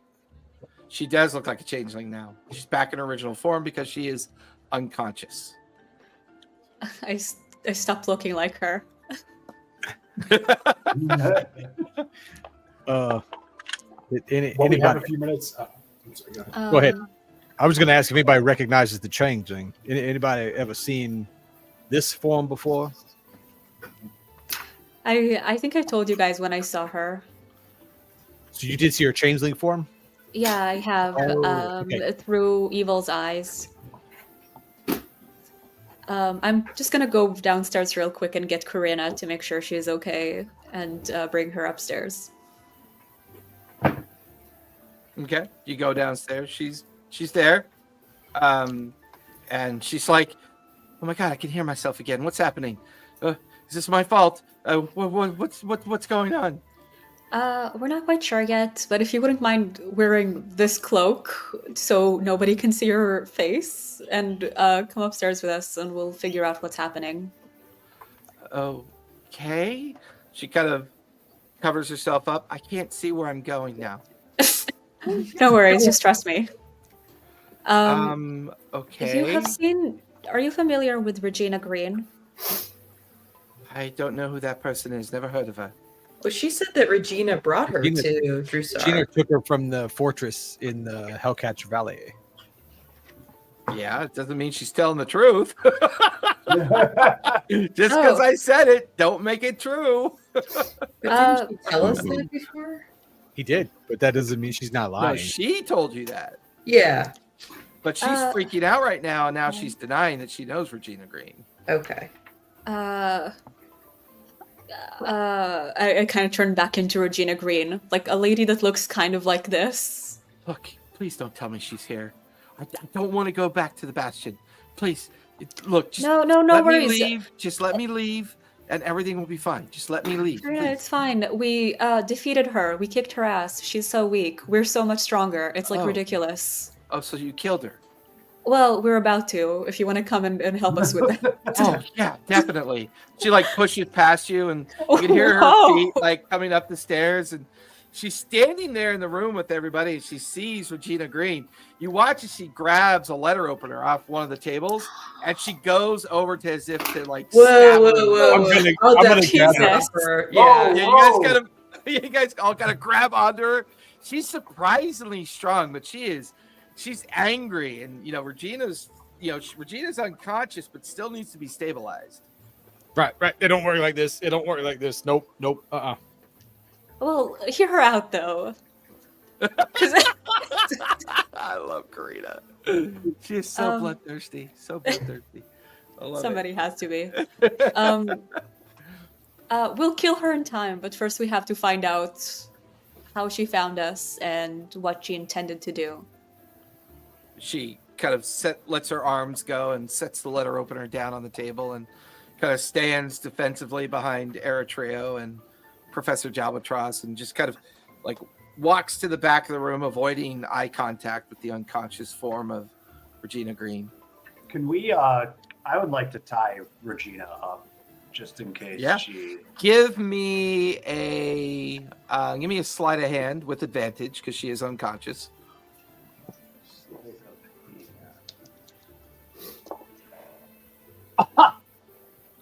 Rolled a 1 and a 2. So, Come on. You guys watch as Eritrea is doing really shitty knots. Hey, Like man. he's tying her ankles and her wrists. He's like, you can tell he's never done anything like this at all. Now, you don't want to tie yourself up. Be careful. yeah, it's You don't like wanna tie I yourself. wrapped up the ropes myself. How'd I do that?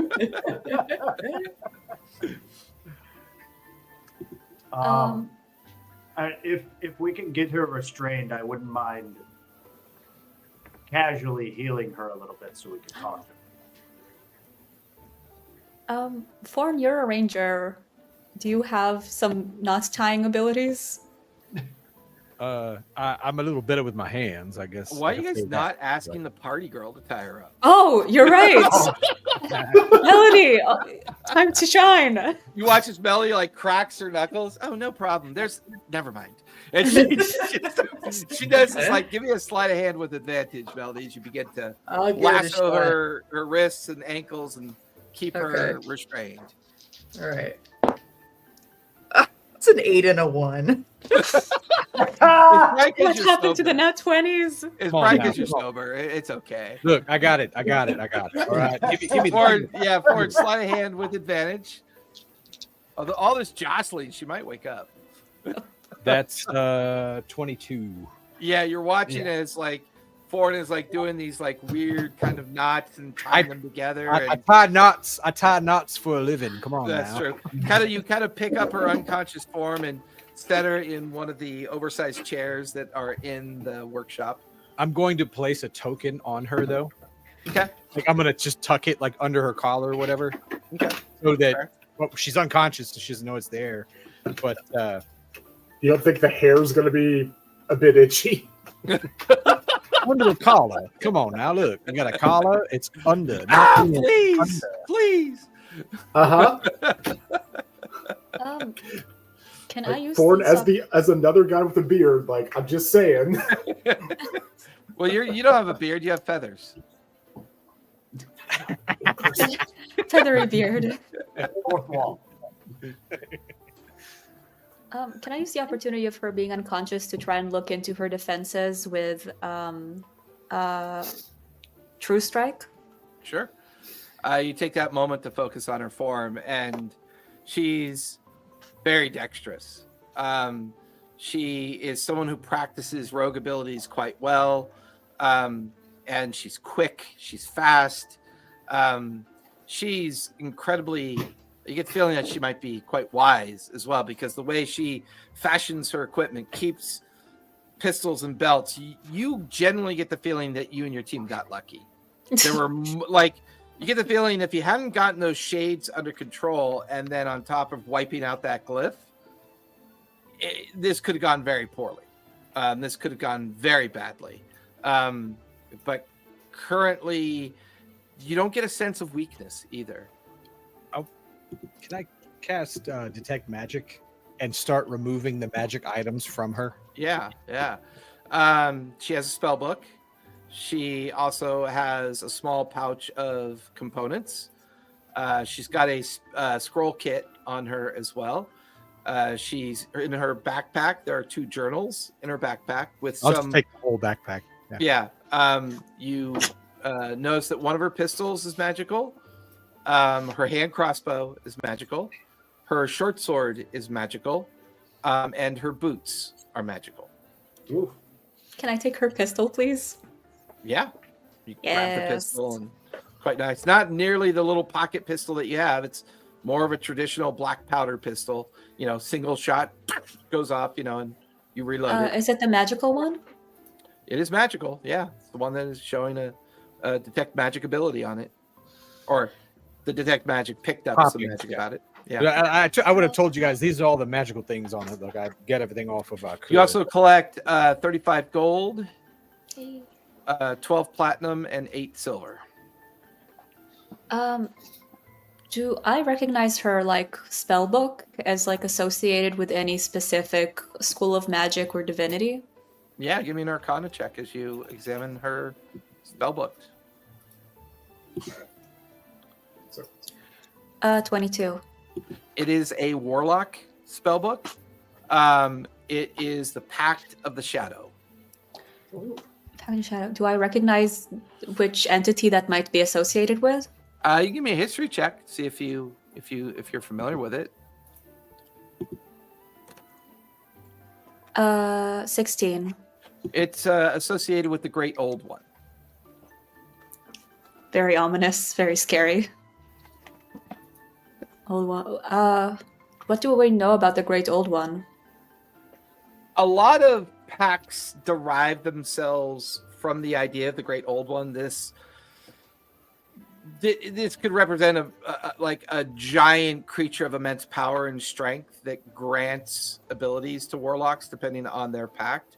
Her Pact of the Shadow tells you that she's taken the pact of stealth, invisibility, assassination. She hides and works in the shadows. Combined with her changeling form, it makes her pretty dangerous. I tell everyone all of this.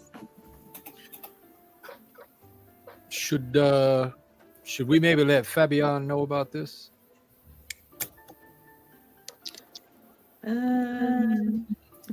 Like I was like, oh no, Fabian's kind of in the network. I mean, look, we suspect that.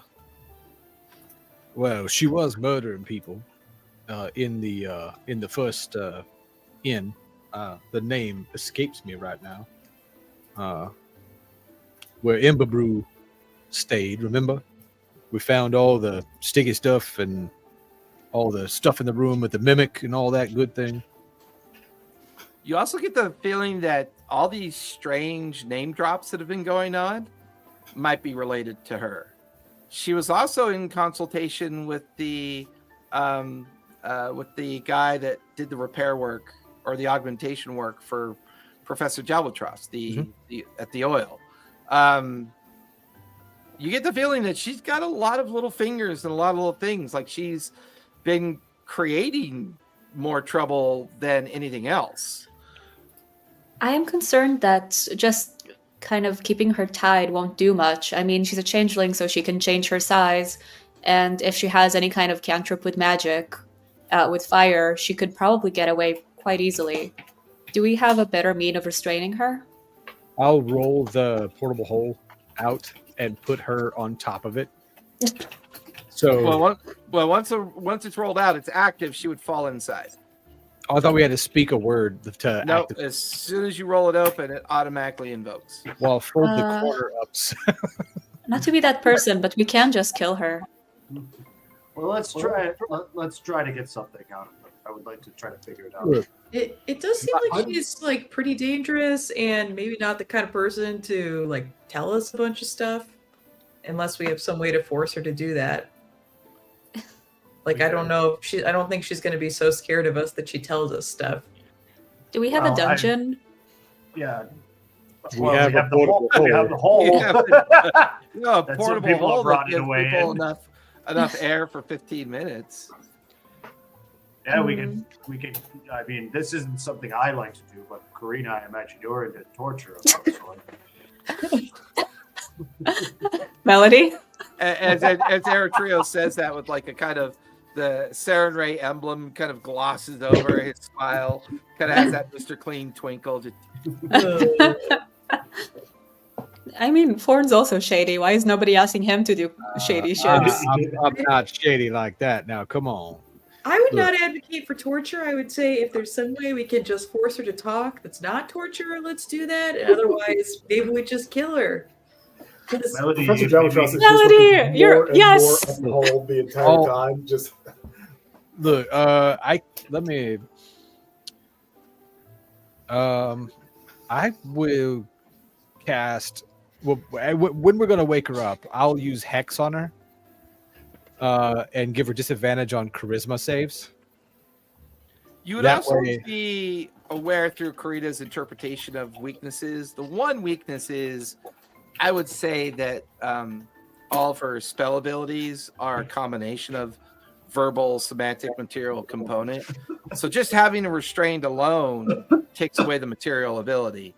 Her changeling form can be impacted by moonbeam or any kind of exposure to certain spells. But if she's bound as a changeling, she can only, I mean, changelings can only change into humanoid figures. They can't change into dragons and mice and stuff like that. And they have to change into humanoid figures that still comprise their limitations of size and form to a certain degree. So as long as she's bound, she could change, but she'd change in and she'd still be bound. so. Oh, you know what I could try and do? I could try and cast suggestion on her. I suggest a course of activity in no more than 25 words, and if I succeed, that spell lasts for 8 hours. So I would also. I mean, what's the save on that? It's Wisdom save 15. Which she would have disadvantage at. because of her And condition. And my point would be to use hex would be like so she can't choose, so she would have a difficult time deceiving us with her answers. That sounds good. Yeah, that's Um, a good idea. So I've got an idea that doesn't quite border on torture, but I can probably make her want to go. Famous last words from the professor. now, I got an Professor, idea that You're does just gonna- quite border on torture. You're just gonna read your dissertation to her and try to bore her. what's the- Oh my what's god, the- please God. it's like the poetry from the aliens and Hitchhiker's Guide to the Galaxy. Yeah. Yeah. But what I can do is when she wakes up, I can just kind of crouch in front of her, like with my maul on one side, and I can do, like, she is incredibly securely bound, right? About as best as foreign can do, yeah. Okay. What I can do is I can cast Abjure the Extraplanar and just stay in her space the entire time. So she is just freaking out, like trying to run away from me, but she can't. Yeah, I mean that is kind of torture. Also, that would affect us as well. Yeah. I mean, well, you guys could leave the room when I cast it. I'm just saying, it only has a 30-foot range. Just Right, go outside so- and meet me in here. We're gonna interrogate her from 30 feet away. Is that what we're gonna do? No, I mean, it only affects the person in the room. Just go 3 doors down and come back in. It's not that hard, Ford. Right, so we are gonna do this from 30 feet away. All right. I'm saying, like, It's a go whole outside, come back in after I've done it, and you're good, I think. isn't it like something that stays up? It's not a one-off. It's like it's not concentration, but it's like a time-bound thing, isn't it? Duration, you Like mean? turn undead. Yeah, So, like, duration. anyone thing. anyone that walks into Like that turn circle undead, and right? is- Is a Yeah. duration thing, right? It's not a one-off, and we It's have a to one. stay out as yeah, long as you. It is a have 1 minute duration, but yeah. Right. Yeah. Should we use it as a backup plan if the nice approach does not work? I'm trying. I want you all to know the idea of physically harming this admittedly horrible person is it strikes me to my core. I don't want to do that. This feels very, very wrong. I'm not. I don't want to do this to her, but if it makes her talk without physically injuring her, I'm saying it's a little bit morally better, right? Hey, who, hey, I look, do- y'all are the only one talking about injuring anybody. I did not kill her for the express purposes of having a conversation with her. So Right. But there's no. I do have a final insight stone if we want to use that to either see if we can detect why she's here, or to see if we can detect if one of those plans has a higher chance of working. oh, didn't you already do the? Forgive me. What was that? What was she weak to? With all this stuff, me moving around, you did the what? True I had strike on? to. Yeah, I had 2 insight stones. I used 1, so I do have 1 left. So if we want, we can try and use it in this situation if you guys think it's a good idea. Well, we need to find out who she's working for first and foremost. Um, Hey, how about that? How about your griffin? I was What? actually going to take. When we first started this, I was going to summon Brightquill back. I just haven't really had a chance. I think that takes like an hour to do. Yeah, it takes I mean, an hour. I'm gonna maybe just use an insight stone and burn it on figuring out how to best restrain her and make sure that she is like incapacitated but capable of talking to us. Incapacitated will not allow her to talk to you. So Sorry, you yeah. know, not So able to run restrain. away. right now, Foreign has kind of secured her pretty well. The Insight Stone tells you that Melody's suggestion might be the safest way to control her. In other words, maybe you get the feeling that just as the Insight Stone's power fades, maybe suggesting her to be compliant. That way it doesn't directly put her life at threat, but will make it easier to deal with her. So you get the feeling that making her with that suggestion of compliance will mean that she won't try to escape for at least 8 hours. Okay, so I think Melody's idea sounds like our best bet. Okay. I'll still Uh, apply the hex to her though to give her disadvantage on charisma. Okay. On charisma. Okay.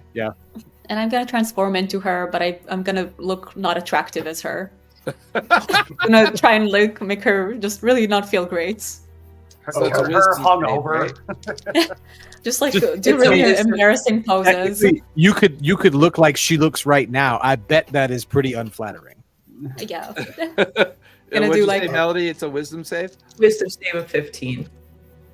That's a natural Storyteller- 20 and a 4. So that's going to be a 7 for a fail. There's Yes. a disadvantage because she's currently unconscious. So I'll say, Okay. as you bring her back to consciousness, you whisper the suggestion into her ear. You feel the magic take hold. And although her eyes are kind of wide with concern as she looks, she's got a very kind of docile and confused expression on her face. Until she looks over at Karina and gets really confused after looking at Karina.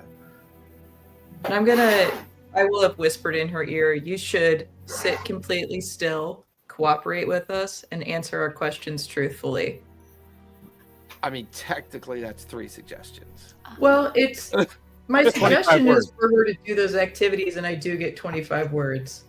Oh, you do get 25 words. You Okay. suggest a course of activity described in no more than 25 words to one creature you can see Gotcha, within that's range. where the simplicity comes from. They can't exceed 25 words. All right. She gets a little bit more kind of compliant and docile and kind of she's confused by why she's being bound. And she actually kind of looks up at you after the suggestion and like, but then why have you bound me then? We bound you because you attacked us. Why did you attack us? I was only following my instructions, of course. You are the ones responsible for breaking out the prisoner of the Chandei Quorum, are you not? Who instructed you to attack us?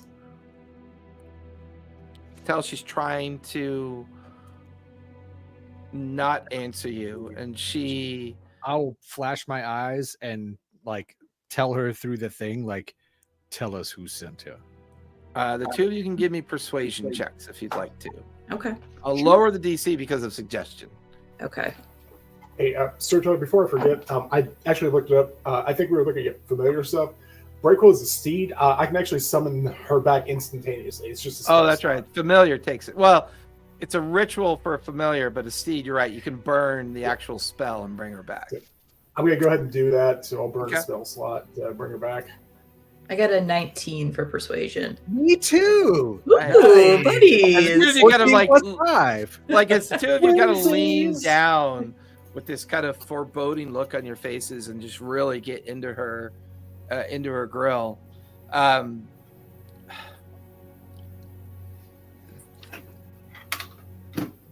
The Lord Kalen Valoris sent me. He's the head counselor of the Chandei Quorum. But he did it without the knowledge of the rest of the Quorum. Only he sent me, not the council itself. Is Why this did a he? common- Oh, go ahead. Why did he send you? You broke out his prisoner.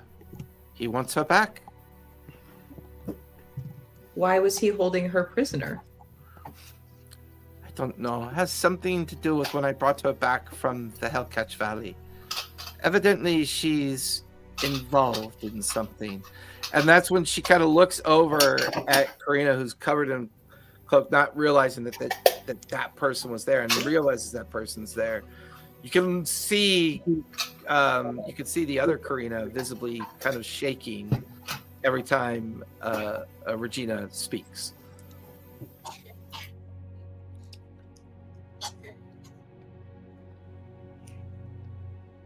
What would, do This- you know? Oh, sorry.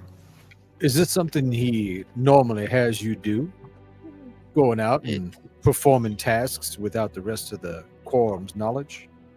She cocks an eyebrow. I am for hire. People hire me to do things. I don't always think about why they hire me. I just simply do the gold pays me to do. Would you forgive me? You are a creature of the Fae, are you not? I am a changeling. Anything more than that is not important. I was curious because, well, what would you do for us if we told you that the Fae actually still exists, at least in some capacity? You lie. That's blasphemous talk. Everyone knows the Fae is destroyed. I motion Bright Quill over. It's like, talk to her. You see her eyes go wide with expression. How did this did not make sense? No one has been able to summon a steed in a long time. Where did this come from? This is impossible. I mean, she was assigned to me a few years ago. I never really had much use for her. You know, it seemed unusual giving an Aarakocra a steed. Seems a bit dumb. I don't know, honestly. Oh my God. Is someone else that could talk to me? This man is quite difficult to understand. He babbles like a book. So How wrong. much do you get paid for a service like this? Was this to return a prisoner back to the Chandei Quorum? I would receive 5,000 gold, of course. How much did you get paid for attacking House Loomis? Well, I didn't really have to. That was quite easy, to be honest with you. I manipulated others to do it. I merely got the ball rolling, as they say. That one gave me 20,000 gold, of course. Very complex plan, but evidently it worked miracles, according to what Lord Callian said. Did Lord Callian pay you for that project as well? Yes, he did. Him and some strange engineer, Crimp or something like that. I don't know. Oh. Do you know why they did that? Oh, I don't care. The gold is the gold. That's all I care about. But do you know why they did that? I don't know. Perhaps they are plotting to take over Jrusar and turn it into a parking lot. I don't know, and I don't care. Can you They would describe pay to in us? paradise and turn it to a parking lot? Who would do such a thing? I love that parking lots exist in Exandria. Well, yes, gifts have to park somewhere. I'm just That's saying. true. Go ahead, Karina. Can you describe to us what Lord Callian Valor looks like? Human. He's the High Arbiter. Tall, long beard. Wears the Chandei Quorum robes and vestments of the head of council. Resides up in the private residence of the Chandei Quorum. Middle-aged, brown hair with flecks of gray. Quite normal looking, to be honest with you. Nothing overly inspiring. Does he have any mechanical components to his physicality? She's taken aback by the question and goes, yes, as a matter of fact, he did. His right hand is replaced.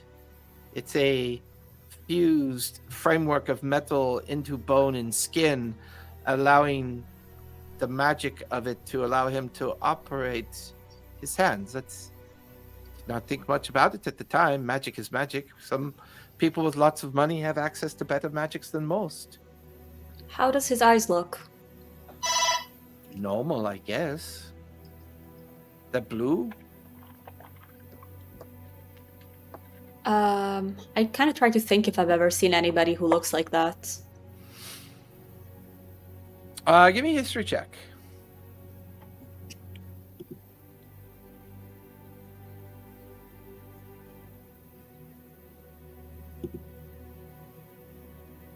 It's a 19. Nice. You remember seeing someone that matches that description from time to time that would visit the different houses. He did make a visit to House Loomis. He's known to visit the other Chandei Quorum noble houses as well. It's a council that runs Jrusar, but there's a bit of a kind of, you have to get people to like you to allow you to remain in power. So it's always that kind of social effort to interact with people and get them on your side and hold your seat of power. I'm going to transform into him. Oh, you're a changeling. Can you confirm that this is what he looks like? Yes, that is what he looks like. You're a changeling. A better one than you. Oh, Ice cold. How are you not registered? Registered with who? Never mind. Tell me who. Tell me who. And no one knows who they are. You're not from the Hellcatch. Are you from the Hellcatch? Who are you registered with? I don't know who they are. I simply fill out the docket. They take a locket of my hair, and they track me. That is all I know. When? When did you do that? When I left the Hellcatch, of course. All changelings are required to stay in the Hellcatch. How many changelings do you know? At least a dozen others. Where in the Hellcatch are you from? I don't know the name of the place. None of us knew the name of the place. How did you find the prisoner? How did I find Karina? Well, that was easy. She was being kept in Mason's Bastion. I was ordered by Lord Kalian to bring her to the Chandei Quorum holding cell for further questioning about something that she did, I guess. I didn't get involved beyond that because I was paid to retrieve her from the Bastion, of course. How did you find her tonight? Oh, well, that was easy. I scried, of course. How did you scry on her? It's not that hard, really. I scried on her, not you. I don't even know who the fuck you people are, other than you seem to be quite lucky at rolling dice. Is there anybody else who is capable of scrying on her? Oh, yes. There are other mages that when I don't return, they will be looking for her. They will be looking for me. They're not used to me failing.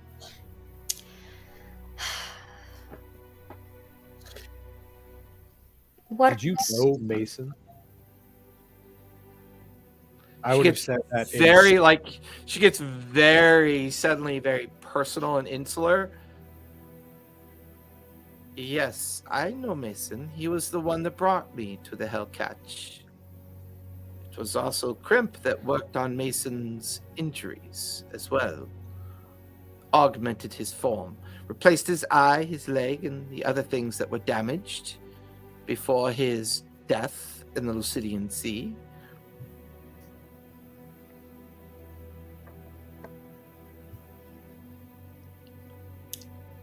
Is Mason dead? I believe him to be so. He never returned to the Bastion. I only checked in with Callian after a great deal of time to determine what we should do next with her. That's when he ordered me to bring her to the Quorum, to bring her to the tower. She'd been at the Bastion for almost 10 years before I was ordered to retrieve her. Why do you think she was kept there? I don't know. I thought maybe she had a connection with Mason, but I think it's something else, more to do with this Lord Callian Valores. But once again, he pays me so much money to do these jobs. I mean, what do I care? I'm gonna stand up and stand between Corinna, and Regina, and kind of walk you out of the room. Me? Yes. Well, Karina, can you pop up the hut? Do you have the energy to do that? I believe so. It will take me 10 I believe minutes. that's called spell slots, not energy. Actually, it is a warlock. ritual. Oh, it is ritual for you. But before you do that, I'm intending I'm trying to get you out of the room to ask you something, but away from Okay. the change. But it's one of these it's kind of an urgent. Foreign had a thought and he didn't want to say. It was one of those he caught it before he said it kind of things.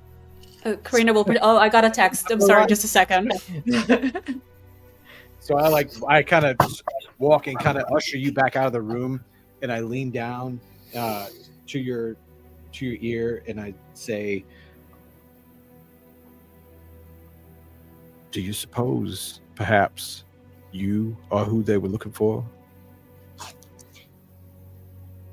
How do you mean? Look, this is a changeling from the Hellcatch Valley. Doesn't know where she came from. Outsider came from the Hellcatch. Apparently, they're all in some employ with somebody out there. They don't know you're on the register. Perhaps you're not on the register anywhere. If someone was looking to procure this other rogue, using that term lightly, changeling, could this have been the method they were trying to do it? I don't know. Truthfully, I have never really encountered another changeling before her. That you knew of? That I knew of. There have been some strangeness in my home family right before we found the real Karina.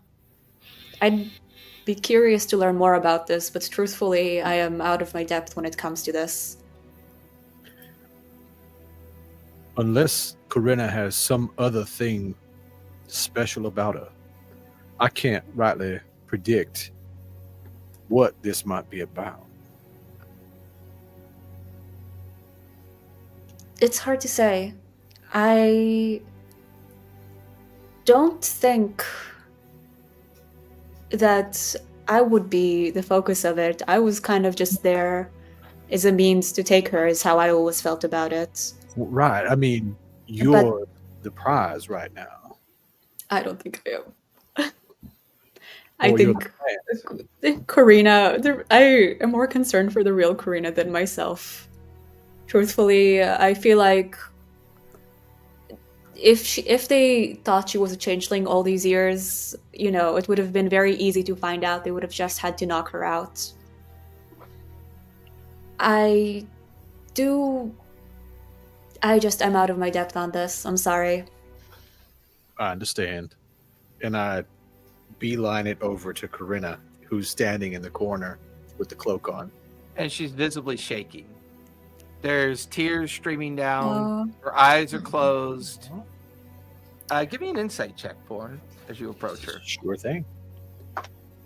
Not a great roll. That's 10. 10? Yeah. As you approach her, the others don't hear this, but you hear her whisper to you as you approach her. Mason was my father. What? Like, Foreign stops before he gets any closer. He just stops. She looks past you to see that the others are kind of hanging around Regina, focused on her. Professor Jalbatros brings a griffin into existence, which kind of, even for a moment, she wipes away her tears and smiles at the griffin, but then shakes her head and kind of goes back to you. What did you just say? Mason was my father. Lady Seraphine Montclair, Lord Kellyan's wife, and Mason had a dalliance. I am the offspring of that dalliance. I was hidden with a family that could keep me safe until Mason found me. Mason whisked me off to the Bastion, said that he would be back as soon as he concluded his affairs in the Lucidian Sea, and he never returned. How much do you know about your father? I don't know anything about him other than him kidnapping me and telling me that he loved me and then disappearing again. That's all I know. And that bitch on the floor would come to the Bastion year after year to make sure I was kept safely hidden away. And then for some reason, recently I was brought back, kept in that stupid holding tower until my real friend, which is strange because I don't know her real name. She calls herself Karina. I'm not really sure what to call her. But You should do some soul searching.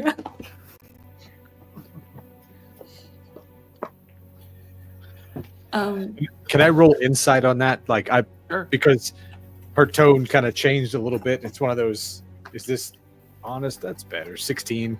Yeah, she's being honest. You feel like she's getting something off of her chest that she's never been able to talk about before.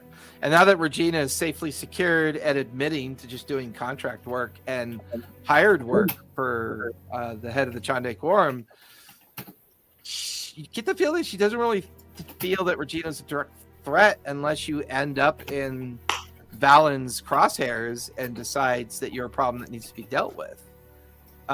She appears to be a pretty good mercenary, very pliable through gold, and willing to take on jobs that pay her well. She's probably a true psychopath in the sense that she does everything for the purposes of money and wealth. And you get the feeling that now Karina is kind of realizing that she might be a pawn in an unknown strategy that's now even got her slightly confused.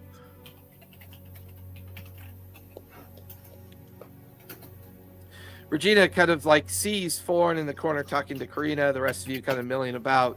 She sees the griffin come into existence and she's like, you know, you guys have skill.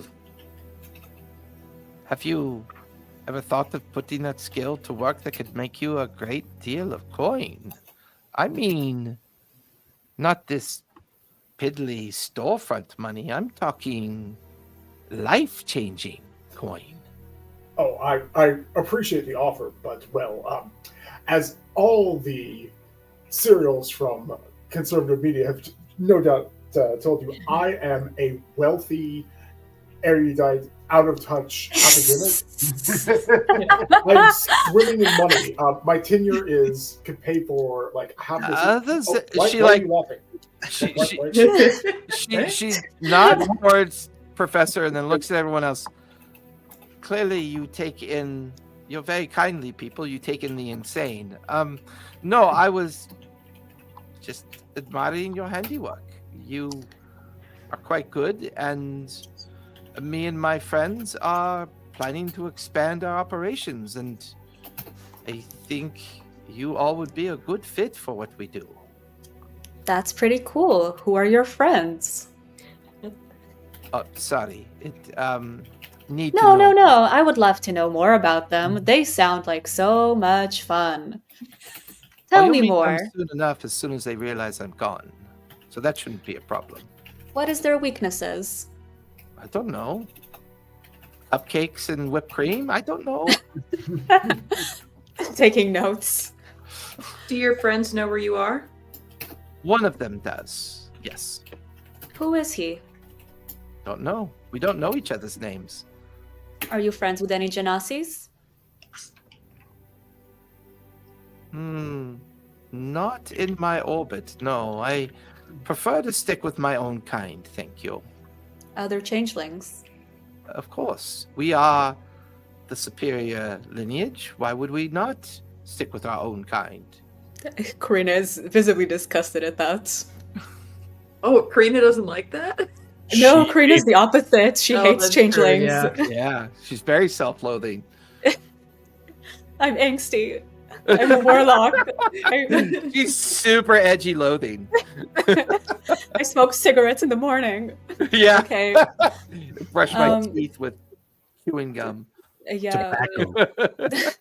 Wait. You said edgy, like, and you're like 19, right? Those are clove cigarettes, surely. Or is that not a thing? I don't know how well that translates to the 2010s and 2020s. Well, how do you all call yourselves so I can find you guys? I don't think you understand how secrecy works, do you? You must have an emblem, some kind of signal that you can find each other with. We use thieves' cant when required to communicate in the basics of form. We can send each other messages because we don't need to know our names to be able to do that. We are a very tight-knit group of individuals that make sure that if one of us is caught, it does not make the others become vulnerable to identification. Have you sent them any messages since you've come here? They know that I've left to retrieve the prisoner, as I was contracted to do. Yes. That does not truly answer my question. Is a yes or a no? Have you contacted them since you've arrived? Since I've arrived here? Yes. No, I'm not supposed to contact them until I return with the prisoner, which is supposed to be in about an hour or so. Where are you So we supposed have to an meet? hour.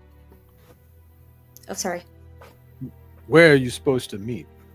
I don't meet anyone. I take the prisoner back to the Chandei Quorum, put her back in her holding cell, report back to Valen that I was successful, I get paid, and then I disappear until I'm called again. That's what secret orders do. That's what secret groups do that are enjoying wealth and the ability to collect that wealth, of course. Well, let me phrase it this way. You're not going to collect on this bounty. And if you want to live to collect other bounties, this place is a haven. And the 5 of us and this last here in the corner are untouchable.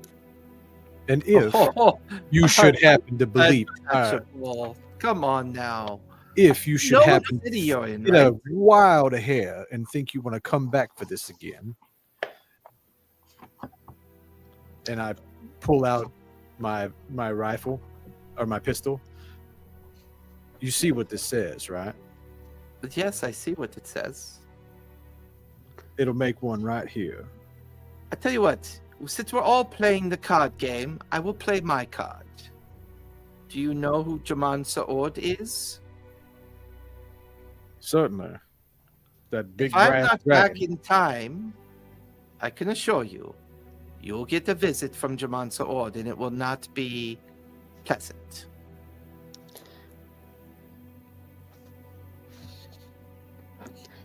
Oh, one more question, Regina.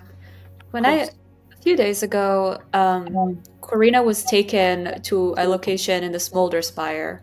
Then she was moved back. Do you know why that would be? Ah, yes, it was very strange, actually. Lord Gallion asked me to take her to... What was his name? He was a member of the Ivory Syndicate. A wizard fella. Went by the name of Kalor Blackhand. For some reason, they needed to question her. I don't know what for. I merely took her to them. They questioned her about something that they're looking for. They finished. They teleported back to the core spire. I met them at the gondola, took possession of the prisoner, and took her back to the tower. When you took over the House of Loomis, there was an individual called Talum. Do you know what happened to her? Talum. Name doesn't ring a bell. I'm sorry. I have to be honest with you. All I did was make the house vulnerable to the Ivory Syndicate to take it over. That's what I was ordered to do, and that's what I did. I transformed to Talum. Do you know where this person might be? Oh, yes. Oh, they're dead. The Ivory Syndicate killed them. Sorry. I transform into the person that she transformed to beforehand, the person who's in charge of the place. And do you know anything about her? Yes, she is in the prisons of the Ivory Syndicate. That much I know for sure. Is there anything you have purposefully kept hidden from us? Oh, yes, lots of things. But they're not really relevant to this conversation. Of all those things, what do you want us to know the least? That I don't want to tell you anything, to be honest. But the fact that you haven't killed me outright, I'm willing to negotiate for my freedom. What is your offer? I will tell you something important that, unfortunately, might shatter your little insular world here. And do any of you have a spell called Zone of Truth? We lie too much. Yes, that is a problem amongst the scoundrels these days. How can you have my backpack, do you not? Well, she has to tell the truth right now because she's under suggestion. She has to be compliant. She has to be docile. She has to be I did say tell us the truth. Yeah, but the only spell that can really force somebody to comply at that level of truth telling is the idea of the zone of truth. What you've made her is very suggestive to your conversation. You get the feeling that she knows she's in trouble, but she has a lot of cards to play. So she's using this current relationship that she has with the five of you to kind of figure her way out of this mess. She's, at the very least, you'd never really have to insight check her for genuine kind of information. You get the feeling she's definitely being genuine. The suggestion is causing her to be genuine in her responses and in the way she's speaking with you. She's not purposely trying to escape. She's not trying to escape, but she doesn't necessarily have to be completely honest either. She's being flippant, like a little kind of just giving you as much as she thinks you want, and then kind of calculating what she can leave in reserve to try to, bargain her way out of this mess. I would like to activate my talisman that is on the Bright Queen to notify her. It'll be in Sylvan, so I have this wonderful speaking voice, right? It's my normal speech. And I'll tell her, my queen, I have uncovered the traitor's daughter. I am told Jamansa Ord will attack if she is not returned. I am asking that you... I'm asking that you hold Jamansa Ord's attack for a visit. The changeling looks very confused, but it's a telepathic connection. Yeah, with the train. Yeah, that's on the Bright Queen. Yeah, it's being a little fourth wall there because she didn't actually say Jamansa Ord was going to attack you. She merely said Jamansa Ord would get involved. Right. This is an honest. Sorry. Go ahead. This is just for honestly fourth wall stuff, just so I know.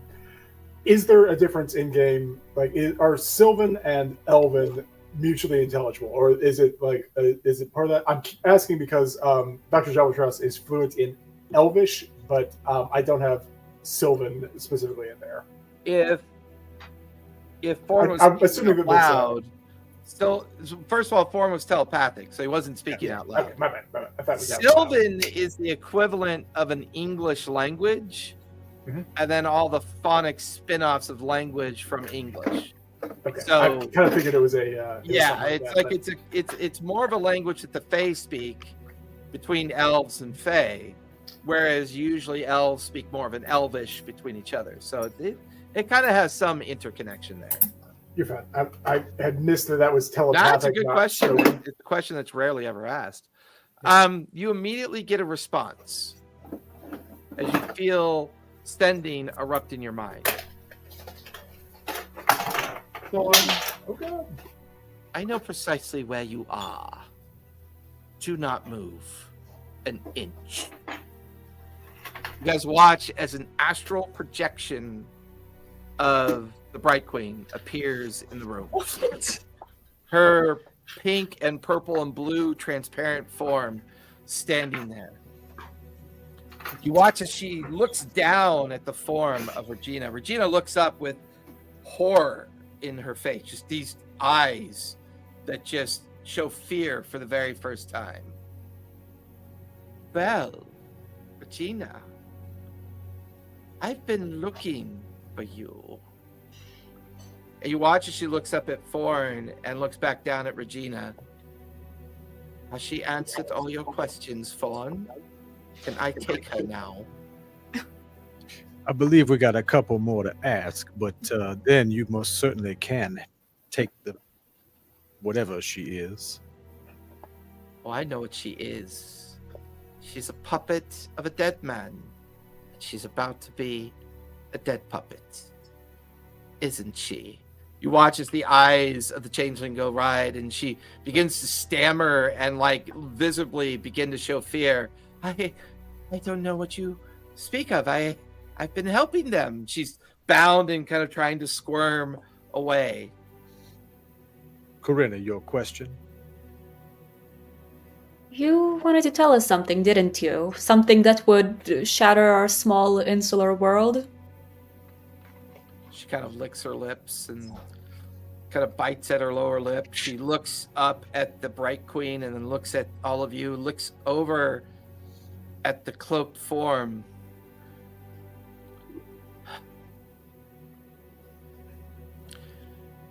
Jamansa Ord is a changeling.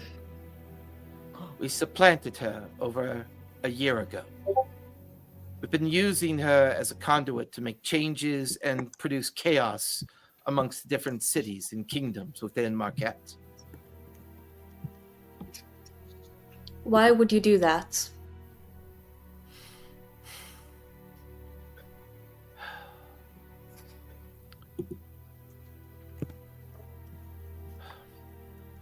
She takes a breath and... Mason is not dead. And that's where we're going to finish tonight. Oh,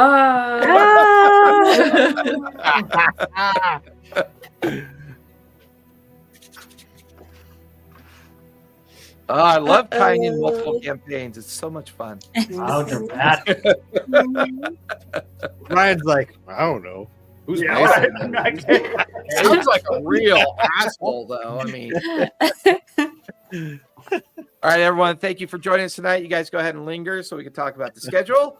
Everybody else, we will see you next weekend. Good night, everybody.